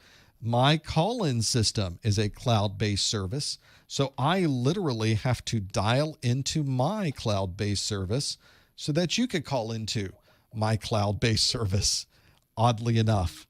So we'll step through this. I have to click a few things on my screen, and I click a few more things to get that going, and welcome. See, it all works out. Now you're able to call in or put questions in the chat room. If you're here on YouTube, it's the YouTube chat or the chat that's on my website at professormesser.com/live. You can also call in from anywhere in the continental United States. You can call in at 855-785-RJ45. West of the Rockies, 855-785-7545. That's a toll-free number, costs you nothing. If you're outside of the continental United States, you can still call me for free. These toll-free numbers are free on Skype. No Skype minutes required. Just use Skype. Put a +1 at the beginning. +1 855-785-7545, and you can call in as well. From the chat room, a question. I am currently studying. This is Matt in the chat room. Says, I am currently studying for Security Plus. What would you say a casual studying time frame is? 3 to 6 months? Well, whenever I think casual studying means that I'm laying down, I'll fall asleep about 10 minutes in, so it's probably going to take me about 12 years. That's probably how I would go. Now, if you're thinking maybe the casual studying time frame is a little bit more productive, 3 to 6 months is probably a long time, although that's sort of the time frame I take to take a certification exam. I am a long studier. I have to kind of fit it in whenever I can. So some of this will depend on how you study. Some of it will depend on what you already know. I think the best thing that you can do is to grab the exam objectives for Security Plus and go through all of them before you start studying to see where are things that I've never heard of, how many things of these am I already familiar with, and that should give you a little bit of feel for this. I think the average for most people is about 3 months. So that means if you have some knowledge of the industry, it might go a little faster for you. If you've never taken an IT certification exam before, then this may not go as fast. You may need to tack on a few extra months. So everybody is a little bit different. You never know exactly how this is going to go. So get a feel for it. Get through the first couple chapters, and you should be able to figure out from there just how long will this take for me to go through all of this to figure out the details. See if you can break it down at least a little bit better than that for all of yours to be able to have a feel for that. That might be useful to whenever you're trying to plan these things out anyway. I think that might help you as you're going through it. Let's go to the phone lines, though, as we're sitting here. We'll go to the 614 area code. Hello, caller. What's your name? Where are you calling from? Oh, now we're listening to ourselves on the stream. Make sure you turn off that stream. If you call in, you'll be able to hear everything coming in through the telephone. Are you there, 614? Is it much better now? It is much better now. What's your question? This is Stanley from Columbus, Ohio. Oh, great. Thanks for calling. I've always over what technology these higher level tier 1 routers, tier 1 and tier 2 routers really use to talk to each other. So is this something you've worked on a configuration for routers that you're working through? Is there something specific or a specific thing that you're putting together? No, it's not specific. I've just been wondering because I've some knowledge on networking about the little LAN routers, like the one scattered over a large geographical area, say AT&T router in Texas and one in Minneapolis. How really do they talk to each other? It's always been my wonder. I've always thought about asking you on this show. So for the folks that you broke up just a little bit as you were going through that again, could you give me the question one more time? I think it's happening again. Those huge tier 1 or tier 2. Can you still hear me or not? Yeah, I think you're coming through. So you're asking about are you asking about tier 1 providers and tier 2 providers on the internet? Tier 1 I'm talking about the routers themselves. Those big routers, those big network routers scattered over large geographical area. We talk to each other. It's always, how do they talk to each other? How do they communicate? Whenever we work through these routing technologies, usually if you're looking and talking about routers that you might have at your facility, maybe you're a big company, you're connecting up these routers. Usually we refer to these as your core routers or your internet routers.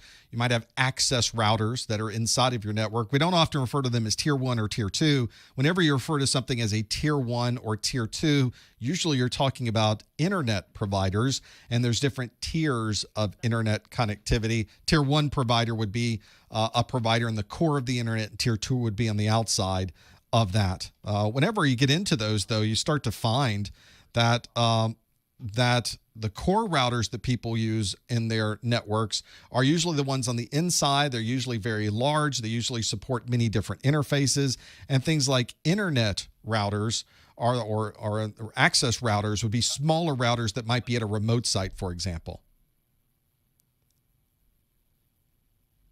I think we may have. Okay.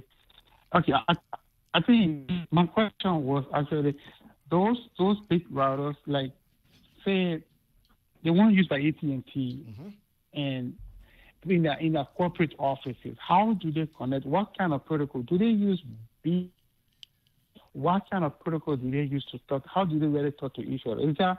Are they running under the ground? I wouldn't see, or they use some kind of radio to talk to each other? That's my question. Well, it's not as exciting or difficult as you might think it is. The question about AT&T and other wide area network providers, they're bringing a link into your site. You're connecting up this to a router on your location, and probably talking. It's probably connecting to a large routing device that is in the AT&T network or the Sprint network or any of those other providers as well. Whenever you get into this, one of the things I find is that it's really the same piece of equipment, just much, much bigger. And you'll notice if you go to the Cisco website, you can look at their entire range of routers that might be there. And they have routers that you might have in a corporate office, but they also have routers that are designed for the carrier. These carrier-grade routers and carrier-grade equipment really have a very specialized set of requirements. Carriers need devices that are extremely large, that have capacities that far exceed what you'd ever see at someone's corporate office. And they usually have technologies on the back end that are able to connect between each other using other types of technologies, DWDM and other high-end throughput, so they're able to use a minimum amount of fiber but get a maximum amount of data. So if you were to look at the inside of AT&T's network, it is very different than the inside of a corporate network because their requirements are quite different. They even have, in many cases, differences in the type of power that they use, because a lot of the carrier network data centers run their equipment off DC and not AC power. Other types of carriers are using different types of topologies to interconnect all of their sites together. So there might be a SONET type connection. There might be DWDM. Those are types of wide area network and fiber-based connections that you don't often see in a corporate environment. So yeah, it's very different. In fact, what I usually will find, because I have many customers through the years, many of them are corporate customers, many of them are carrier customers, and it's a complete difference in style and type of equipment, and really difference in scope. It's almost, when you get into the situation where somebody's working for a carrier, they're almost always going to be working in that carrier environment because they're so knowledgeable and can use that technology for any of the carriers out there. But when you get into a corporate environment, it's a completely different set of protocols, a completely different set of connections. And although there is similarity, there's a uniqueness that allows you to engineer and manage those in a different way. So that's when I think once you start getting into carrier environments, it's a pretty exciting place to be, but there's so much more data that you'd ever have to work through. Okay. Thanks for the call. I appreciate it. Oh, he's having such problems with the phone. Oh, there he goes. Well, if you do have other questions about that, though, call me back. I spend a lot of time in carrier data centers, so thankfully not as managing them as somebody who is the vendor bringing equipment into the carrier data center. But an intriguing place to hang out, and the amount of data that they deal with and send through the network is remarkable for those, and being able to work through all of those pieces. The chat room real quick. Timmy in the chat room passed A+, both 1001 and 1002. Congratulations. That's always great to hear for those two. I always like to hear when people pass their exams. If you pass your exam, hit the contact us link on my site. I love hearing that. Put a link in one of the YouTube videos. I see all of the comments made on the YouTube videos, so feel free. The 310 area code. Hi, caller. Thanks for holding. What's your name? Where are you calling from? Is this me today? Maybe it is me today. What's your question? All right, Professor. So this is Ben. I called in last month about taking my A+ 101 exam, and I got a 515 on it. And I know it's not a passing score, but it was kind of close. And I'm kind of nervous about taking it again, and I'm unsure your advice, because like I said last month, well, let's break it down then. Either it's me having audio problems today, or I'm not sure the best way to retake it and go through that, because honestly, the questions were a little unclear to me, the way they phrased them, and the test admin he even said that, a lot of the questions, you're not going to know what the heck they're going to say. And I'm like, okay, I'm not sure how to best handle this. So, yeah, and I didn't really rush through it, but it took me like an hour and a half to get through it. And I was just like, I don't know what to do now to sort of re-prep myself, because the night before the exam, I went through it, and I did some last-minute studying, and I just like, oh, my God, I'm so nervous. So I was like, when I went to the test, I was all shooken up. I wasn't sure what the heck anything said, and it was just very difficult. So yeah, I was kind of wondering your advice on what to best do for next time and all that sort of thing. Your exam experience sounds remarkably similar to me when I walk into an exam. I have bad exam anxiety. I walk into that little room, I sit down, and for the first 5 to 10 minutes, I'm reading the question, but I'm not sure what I just read. Let's try reading that question again. Nope. I see the words. I can understand what the words mean, but for some reason, it's not sinking into my brain what's being asked of me. And it takes me about 10 minutes to settle down. The adrenaline gets out of the system, and I can kind of get into the speed of things and start moving from that point on. It's one of those things you sort of just have to work through when you get into the room. One of the things that may help you as well, and a lot of people just skip over this, is at the beginning of the exam, they give you some ridiculous amount of time, like 10 minutes, 7 to 10 minutes to read through the exam candidate agreement. This is the agreement you have to sign, digitally sign when you are in the room, saying, yes, I will not tell people what's on this exam. I'm not using anything on this exam that is cheating, that type of thing. That may be a time just to sit back for a little bit and not press the start button. Most of us just scroll to the bottom, click start, let's go. But that might be an opportunity, 7 to 10 minutes. That's a great time to not do anything. In fact, maybe you read it. How about that? We'll try reading the candidate agreement for once and see if you can get it to the point where, oh, I can understand now what I'm reading on the screen. Everything's sort of settled. I'm in the chair. We've started everything. The person's left the room. Let's read through the candidate agreement. Just getting in deep breaths. We can kind of get in that Zen mode. Yes, now I'm ready for the exam, and we can click start. The other thing is maybe you can give us an overview, Ben, of the resources you used prior to going into the exam. What I did was I watched your videos almost all the way through, and then I got onto my Cisco Network Academy site and went through every bit of hardware thing on there, and it was a lot of stuff. I mean, I got through almost every chapter on that thing, and it was just, it was a lot to take in a couple of days' time. And I was like, holy smoke.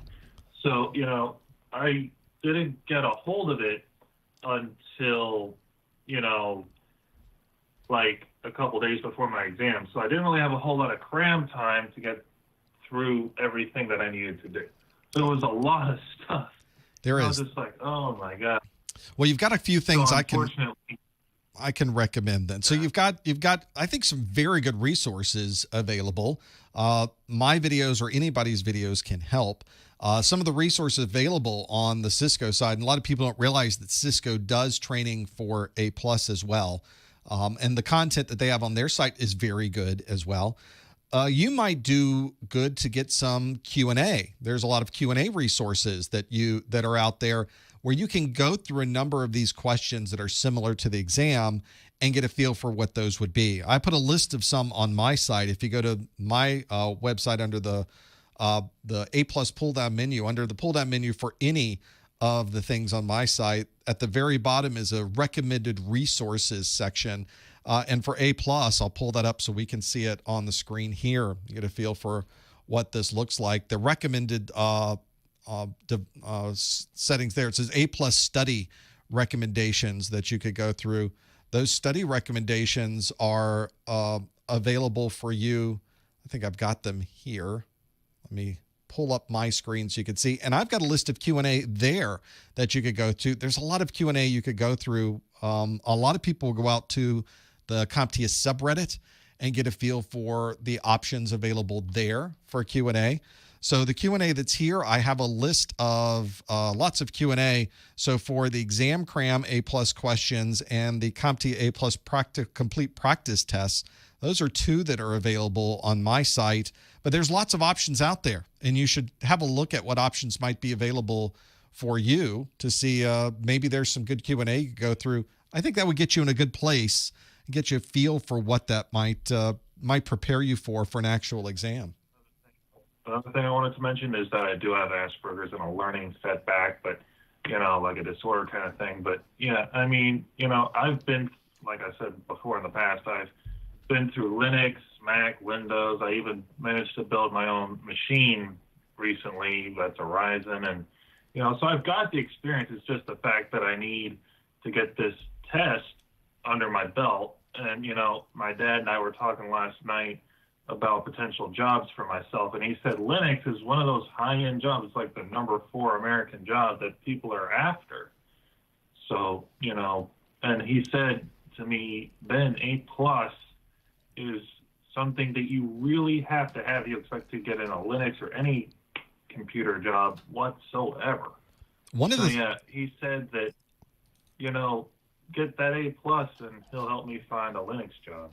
So one of the things you'll notice, though, because I think a lot of us are in the same situation where you've worked with computers, you're familiar with the technologies, you've worked with operating systems, you've done troubleshooting with these things, you've got a familiarity with it, but especially the very first, the 1001 exam, 20% of it is on networking and 12% of it is on virtualization and cloud computing, which are two things that you don't often run into when you're building your own computer. You don't do a ton of networking, and you certainly don't do a ton of virtualization and cloud computing on your system unless you're sitting down and actually working through it. But even then, you're not going through the difference between SAS and PAS and IaaS. So there's a huge percentage of this exam, 30 to almost a third of the exam, are topics that you would not run into if you were already familiar with this technology.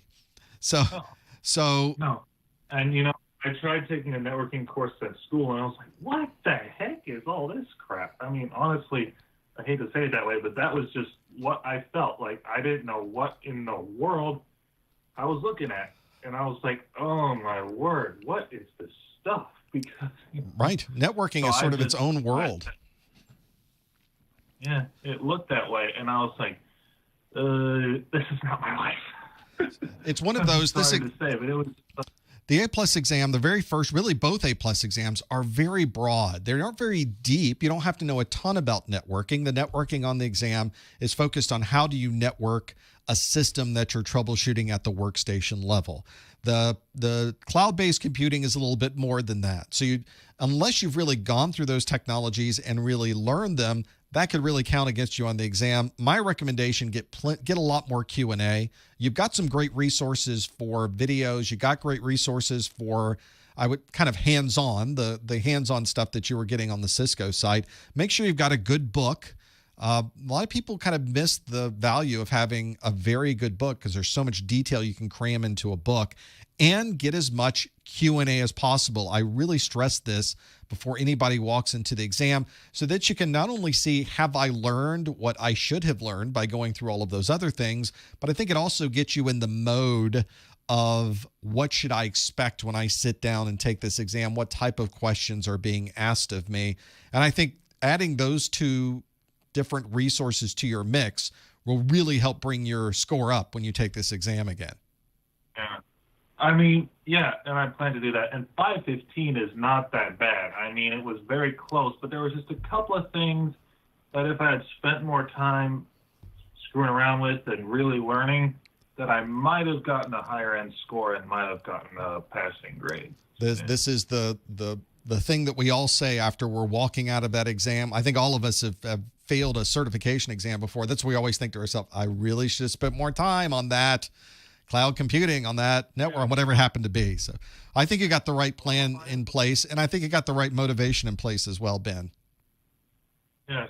All right, Professor. Well, I will buy a book of some kind, whether it's the Mike Myers or whatever, and then I'll get a Q&A thing going. And hopefully next time we talk, I will have passed the exam. So thank you. Appreciate your call. Best of luck. Whenever you're looking for a book, by the way, one of the things I recommend people, I put a list of recommended books on my site, but I always tell people go to Amazon, read through a chapter or two of the books, because you can look inside. They have that link on the Amazon page where you can read part of the book. Read through a book and see if you can get a feel for this. See if you can understand what the author's trying to say. Some authors will do a much better job at this than others.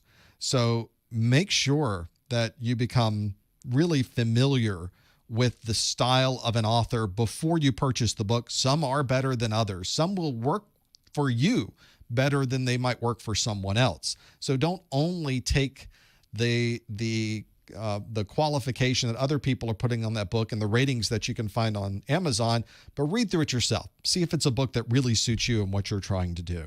Makes sense for me. Let's have a look. A question in the chat room first, and then we'll go back to the phone lines. Thanks for holding for those of you that are calling in. What type of job should I strive for if I want to work with Linux? Taking A Plus Friday, should I take Linux Plus after that? Should I go for Network Plus and Security Plus? Linux is a very specific niche. Ben was mentioning that on the last call, that in the world of IT, Linux is one of those skills that companies are very willing to pay for. And I would say practically everyone who has a data center has Linux devices. So you have a group of Linux people that are working in your organization, some more than others. For example, the hosting service I use, Rackspace, goes through extensive Linux training for their folks because they have so many systems that are running Linux in the Rackspace cloud, including my servers, which are all Linux-based servers. So it's one of those scenarios that also geographically depends on where you happen to be, but almost everybody needs Linux. If you want to get into more server administration, that is primarily where people are using Linux. I look forward to the emails and calls from folks that will tell me, no, Linux is perfectly good to run on desktops and people should be using more Linux. They should, but they're not. Linux on the desktop, it does not have the market.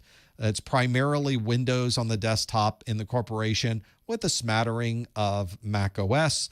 Linux does not necessarily fit into that. Linux is making some headway into the workstation space, but it just does not have the mind share at the moment. It's one of those catch-22 situations. It doesn't have the mind share, so they can't get on the desktop. We can't get on the desktop because they don't have the mind share. But eventually, I think you'll see more and more Linux being used on the workstation. It's just not there today. Linux, if you're going to focus on that, I would highly recommend you focus on Linux running on a server. That's what people are going to hire you for. And if you know how Linux runs properly on a server, you would very easily be able to learn what you need to know to be able to manage Linux on a workstation. That's where I would go. So look at Linux Plus, look at the Red Hat certifications. Those are probably two of the most popular ones out there. The Google certification has a chunk of Linux in it. Obviously, A Plus has some Linux in the 1002. There's places where you can get a smattering of those, but Red Hat and Linux Plus are certainly two very good places to go if you're interested in Linux and learning more about that, maybe looking at a system administrator job for Linux servers. Back to the calls. Thank you for holding so long. The 413 area code. What's your name? Where are you calling from? Hello. Hi, it's Nate. I'm calling from the United Kingdom. Hi, Nate. Thanks for calling. What can we do for you? So I was just going through the objectives for the 1001, and I saw that a lot of the objectives state something like, given a scenario, install and configure laptop hardware and components, displays of laptop, etc. And I was wondering, is it enough to know how these components work and how they're configured, or are they actually going to be asking me to give a detailed step-by-step explanation of how I would replace a given, like a component or an LCD screen? Yeah, that's a kind of a broad statement to make. Given a scenario, install and configure laptop hardware and components.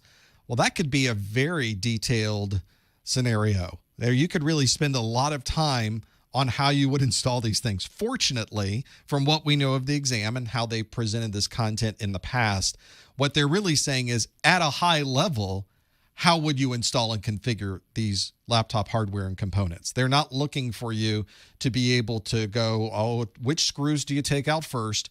What is the process for removing that hard drive from the underside of the laptop?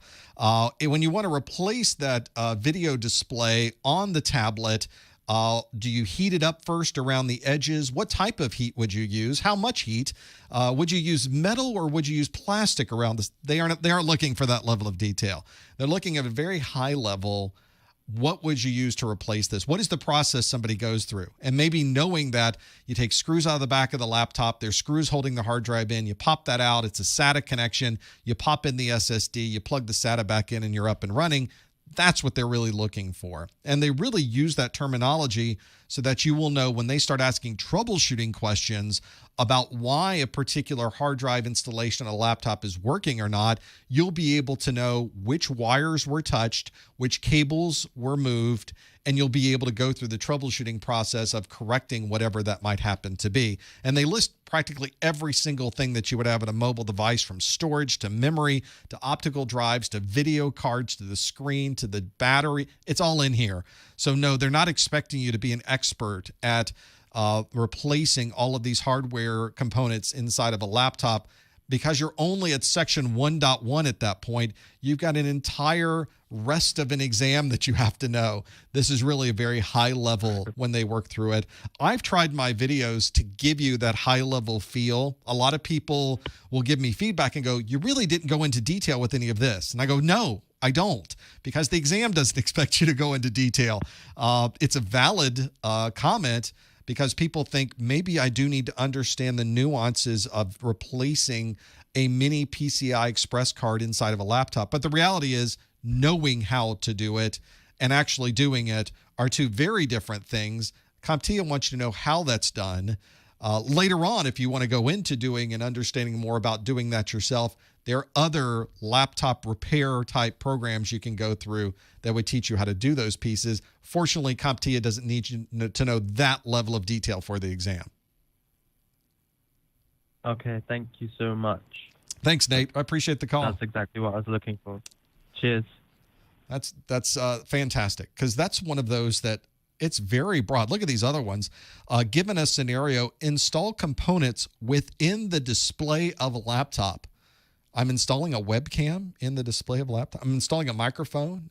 I'm installing an inverter on my laptop. Am I really? No, but you need to know what that is. And if you did need to install it, where does it go? Where does it even fit? How does somebody do that? How does that work? Don't need to know exactly how to do it, but it's useful if you understand the process. And that's why I go through those in my videos. I give you that process in my videos so you can step through it yourself and get a feel for it. I think that might help others as well. If you're in that situation, you're trying to figure out, how do I do those things? You don't have to actually do it, but it does help if you understand the process. Let's go to 973. Hello, caller. Which name were you calling from? Am I potted down? I am. Let's check that again, caller. Are you there, 973? Are you muted? Are you there? So close. Well, we'll have to come back to you, 973. I'm going to put you back in the queue, and we'll check in on you later. There might be a good time to come back to those. Instead, we'll go to 317. Hi, caller. What's your name? Where are you calling from? Caller. Oh, we'll see. It's not just me. Hi, caller. What's your name? What's your kid's name? We can hear you. There. You kids settle down back there. Dad's trying to talk on the phone. Nope. And hung up and had enough of that. Thought maybe I was the one complaining about the children wanting to talk on the phone, and thought maybe this was a bad idea to begin with. I would say he's got other things he's got to concentrate on right now. We're going to let him do that. Instead, we're going to go to 240. Hi, caller. Which name are you calling from? Hi, Professor. Hey, what can we do for you? Brandon, calling from D.C. Welcome. Thanks for calling. What can we do for you? I'm more so give you some thanks and praise more than a question. Well, I'll take it. I kind of been bumping around in I kind of been bumping around in IT for a while. Never really thought of doing it career-wise. And a buddy of mine, he took his Security Plus. He followed your study group and all of that, and he referred me to take up your course online. So I did, and I just passed my A+ on the 25th of January. Nice. I just got my first job offer, so I just wanted to reach out and say thank you, man. You changed my life. I like hearing about the certifications. I like even more about hearing someone getting a job or getting a better job. I think that's fantastic. I will take the thanks, but I will say that I did the easy part. You're the one that actually had to go through the process, learn all that content, take the exams, get the job interview, and go through all that entire process. Because congratulations to you. Thank you. So I do got a question, I guess. Sure. So I guess right now my goal would be sysadmin. Do you think it would be more beneficial to go Net Plus or Security Plus next? What is the role that you're being hired into at the moment? Desktop support. Great. It's a great place to start. It's kind of the place where I started in corporate America, was in that desktop support place. This is where you now get to look around and play around and see what other people are doing in these environments. You're going to be interacting because you're at the workstation, so everything starts and stops at that workstation. You're going to be working with server folks. You're going to be working with obviously other operating systems folks. You're going to be working with the networking team. So you're going to have a good chance to kind of see what everybody is doing, get a feel for what all the technologies are that they're working with, and in some cases, working alongside them whenever you're working on some of these big projects. I always tell people, don't worry about when people ask you, where do you see yourself in 5 years? Where do you see yourself in 10 years? I always tell people, worry about where you see yourself next, because I think that is what really drives you to get the things in your resume and get the things known in your brain that you need to know to get into those roles. So if you looked at me, my path was I got into workstation administration, then I got into server administration, then I got into the networking side of things, then I moved into security. That was my path. Not everybody follows the same path.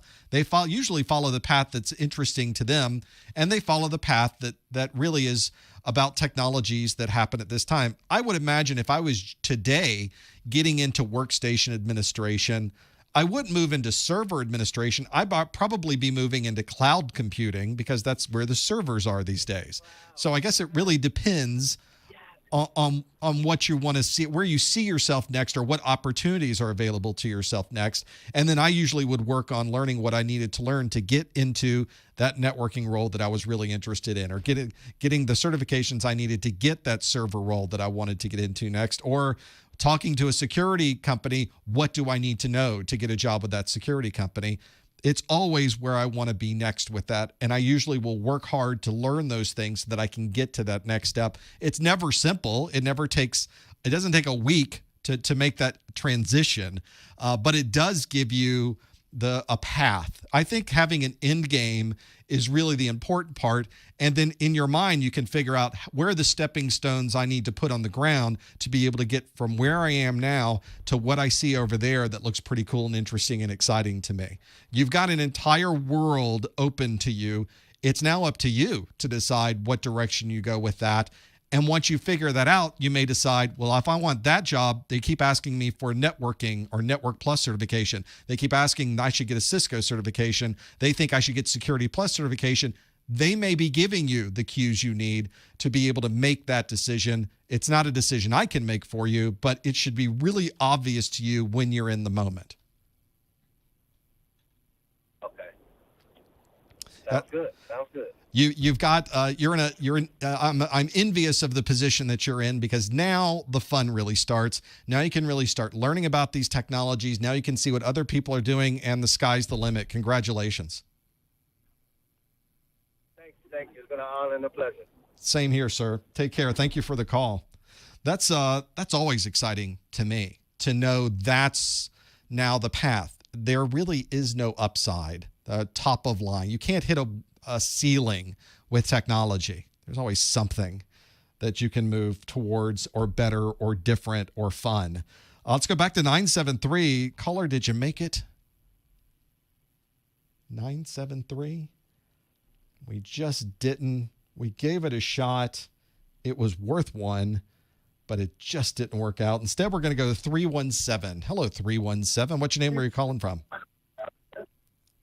My name is Caleb, and I'm calling from Central 9 Career Center. Thanks for calling. What can we do for you, Caleb? I was just wondering how your day is going, man. I see you talking on your thing right now. I thought I'd give it a try and call you. Well, the one thing I find about this is the good part of the study group, by the way, is that I'm the only one who gets to be in the studio at this time. So this is one where I can kind of get away from everything and start talking on the on the phone to folks and answering questions. One of the best parts of the week. Do you have a specific question, Caleb? Give me 1 second. This is one where if I ever start getting into trying to figure out what I should be doing, I always like to put the study groups into the calendar. I always look forward to having that study group in there so that I can then go back and go, that's where I've got 2 hours now that I can focus on this. Most of the time, I'm still in this place, but the lights are off, the doors are open, there's natural light coming in. I'm usually just typing. I'm usually creating content most of the time, getting the pop quizzes going, planning for the next study group, and those types of things as well. So one of the things I always do is I'm not just typing in here. It's kind of nice not to be typing and writing things into a book or into my screen all the time to have those. Very useful to have that there. Let's look at some of the questions that have come into the chat room as well as we're coming up on the back end of the hour. A lot of people in the chat room were empathizing with the idea of anxiety in the chat room. I thought one of the comments was really good about that. It's something I should probably do myself. Is have the earplugs. It's so simple. I found a lot of these training centers will put earplugs right there. Next to the computers. What a great idea, because there's other people in the room. There's other things happening in the building. It's kind of nice. Sometimes I will bring my own. I traveled or used to travel a lot and fly a lot. So I would have a case that I always would carry with me. And as soon as I got on the plane, I put the earplugs in. I went to sleep. Do not go to sleep during your exam, but it's kind of nice to have the earplugs there to be able to just put them in and just really focus on the exam that's right in front of you. I thought that was a really good point. So I appreciate you mentioning that. That's one of those. I've been in centers, by the way, that are just noisy. There's other classes going on. It's in a training center. The class lets out on a break. Suddenly the hallway gets very loud. They don't stop the clock if you get up and walk out and talk to the person in charge and say, can you have them quiet down a little bit? They don't stop the clock.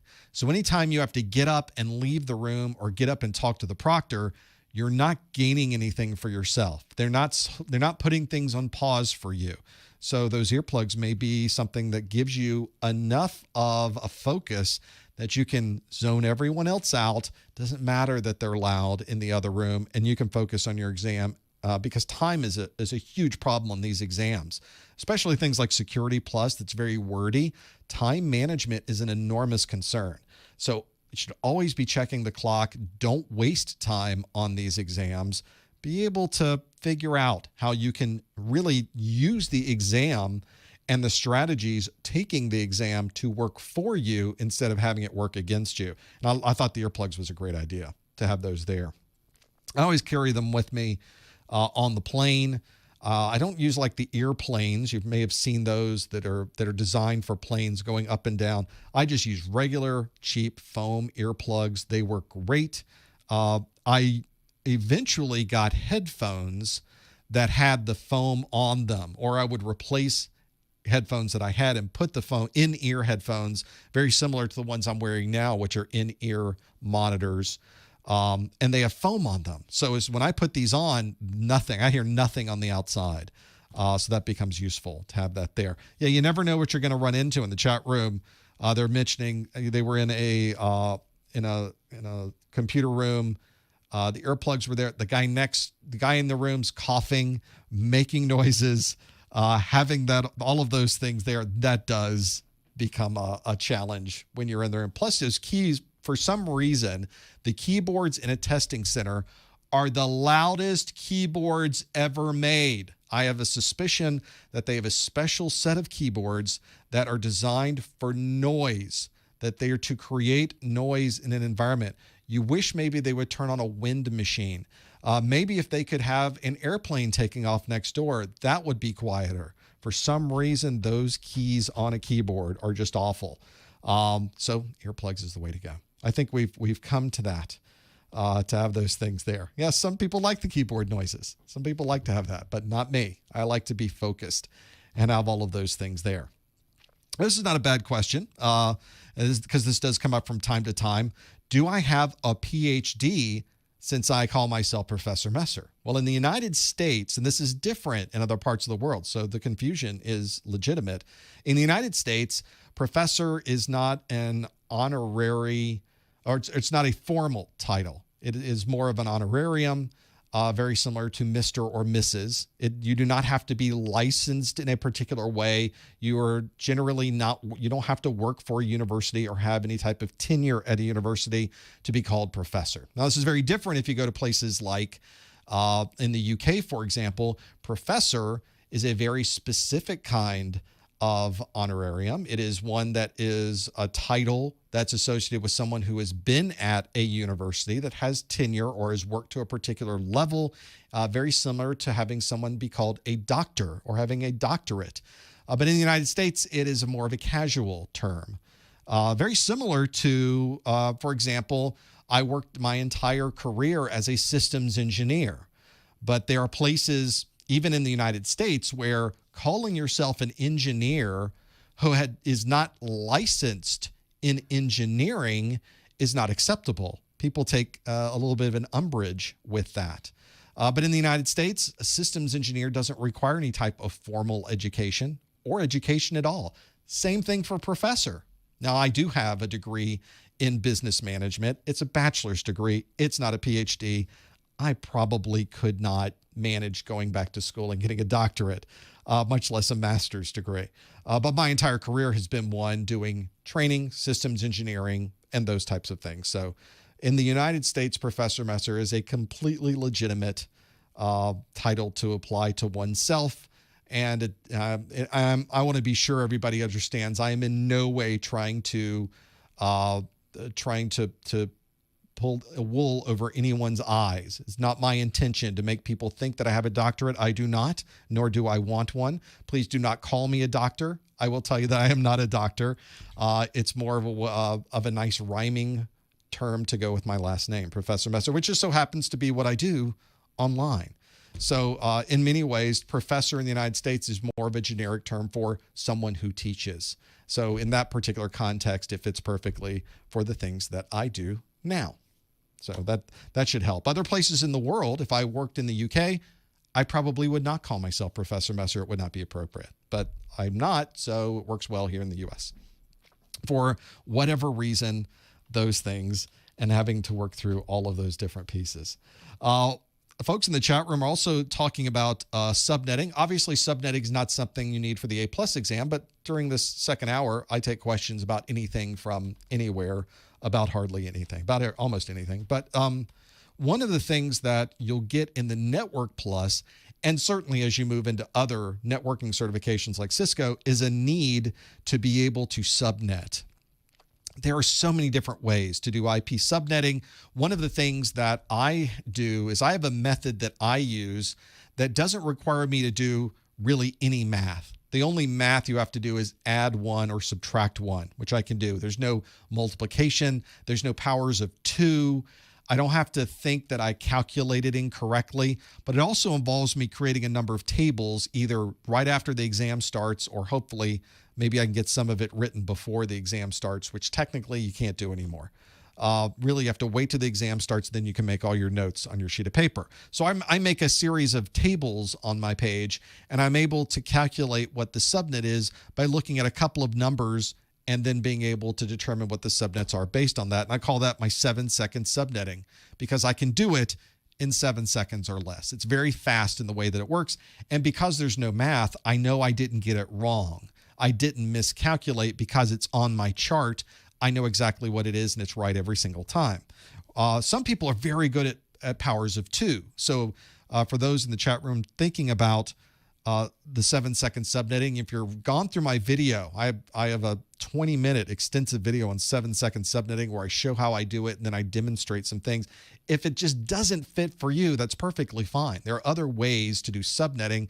One very popular way that a lot of people like is the magic number method. Now, this magic number method also means that you're going to have to, there's a little bit more math involved. There's powers of 2 involved, but maybe you can write down the powers of 2 table so that it makes it a little bit easier for you.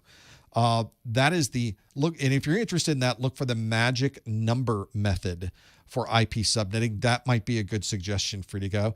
Other types of subnetting are the pie method, because subnetting is nothing more than taking an entire pie and cutting it up into even slices. That's really what subnetting is. So that's another thing you might want to look at. There's all kinds of tricks that people use to do subnetting because you don't have time on the exam to convert everything to binary, perform the binary calculation, and then convert everything back to decimal. By the time you've done that, the exam's over. Nobody has the time to do that. So there has to be shortcuts. There has to be quick ways to do it. And there's some very slick, quick ways to do it out on the YouTube. So those are a couple that you may want to look up, see if that fits for you, and see if those work for the type of scenario. If the 7-second doesn't work for you, that's fine. It doesn't work for everybody. It worked for me, and I just wanted to share it. But if it doesn't work for you, find one that does. And I think a lot of people end up using bits and pieces from all of these to find the way that works for them. Ultimately, we're all performing the same calculation every time. It's just done in different ways in your brain. Is it a powers of 2? Is it looking it up on a table? You're still adding one. You're still subtracting one. You're still calculating that broadcast address. All of those things are still applying there. So don't worry that maybe one of those methods doesn't work right for you. It might work well for you. It might work well for others. Just have to find the one that fits best for what you're trying to do. What might not be right for you might be right for some. That whiteboard becomes useful. Somebody else mentioned this in the chat room earlier, is being able to have your own pen can help you. One of the things that you'll often find when you walk into the exam is they give you a laminated sheet of paper and a dry erase marker. And this is so that they know the content is not going to walk out on a piece of paper that you fold up and put in your pocket. You're not able to write things down and take it out with you. This piece of laminated paper is not something that folds up and sticks in your pocket. And because it's laminated, they just wipe it off with the dry erase marker. They wipe it off and now everything's gone. So nobody can pull this out of the trash to see what people are writing down. The problem is they give you a marker that I think was designed to do football type poster board. It has the end of the pen is either squashed down or is so fat that you can really write 2 lines or 3 lines on the page, and then you can't really see what you've written. I have a fine tip dry erase marker that I bring with me to exams, at least the Cisco exams I did, because I was writing these tables down. That's another option. You have to show it to the proctor at the front. Hey, I have my own dry erase marker. Is this okay? Have a look at that. There's nothing inside of it. You haven't written down anything. There's nothing there you have to worry about. So this is one where, you can take your own pen in. And that may be something you may want to run by them prior to the exam day, just to make sure it's okay with them. And I can't imagine anybody caring. And then now you've got something you can write very detailed on that laminated page, and you can actually read it when it's there. What do I use the dry erase board for? A lot of people use that as a place to do input information on the page that they feel like they're going to forget. Maybe they put port numbers. They write down port numbers and protocols real quick before they get started. For me, I write down a chart, and if you want to look this up, I realize a lot of you are here for the A+, but when you get into Network Plus, you have to know subnetting. And if you look at my video on 7-second subnetting, there's a chart that I create that I put on my page so that I can easily calculate without having easily subnet without having to do any calculation. So that's what I put on mine. And that tends to work pretty well. Other people put other things. Some of the exams, Cisco's really good with this, is it really helps if you can write things out, because they have pages and pages of things you have to click through and scenarios and different things that you have to break down. And if you can document some of this as you go, it sometimes is really helpful too. That way you can kind of put down, okay, here's the IP addresses of all of those different interfaces. Are they on the same subnet? Yes, they are. Let's continue with our troubleshooting. Cisco's a little bit more difficult. On A+, we talked about exam strategies. This is a good exam strategy. On the A+ exam, you can move back and forth to any question at any time. You can start the exam, jump all the way to the end if you wanted to, and go backwards through the test if you want to. All of those questions are already laid out the moment you start the exam. in the Cisco exams, you start with question 1. When you submit question 1, you can't go back and you can't jump ahead. So after question 1, you get question 2. When you submit question 2, it's locked in. You can't go back and change question 2. So you really are going in this linear mode all the way through the Cisco exam to be able to do that. Not all Cisco exams are that way, but I think the bulk of them that I've taken have been. Different exam providers do things in different way. So if you get to some questions you're just not comfortable with on the A+, jump ahead. Just go past it. Flag. There's a box you can check to flag that question and go to the next one. And at the end, it will give you a list of all the questions and show you which ones you flagged, and you can jump right back to it. Maybe a later question jogs your memory about the answer to something that you flagged earlier, and now you can go back quickly to that flagged question, answer it with some confidence, and then go back to your index again to see what the next flagged question is going to be. So there's another couple strategies that might help you if you get into those scenarios. That might help you as you work through all of those different challenges during the exam. These strategies in the exam, as I mentioned, almost just as important as knowing the content itself. That might be something that can help you as well. Well, we've gone through an hour of Q&A where I've asked you questions, and now we've gone through an hour of where you've asked me questions. So I think that's been a good study group for the day. Don't forget about the daily pop quiz questions on Twitter or Instagram or through email. You can find those at professormesser.com/Twitter, professormesser.com/Instagram. We do an A+ study group once a month.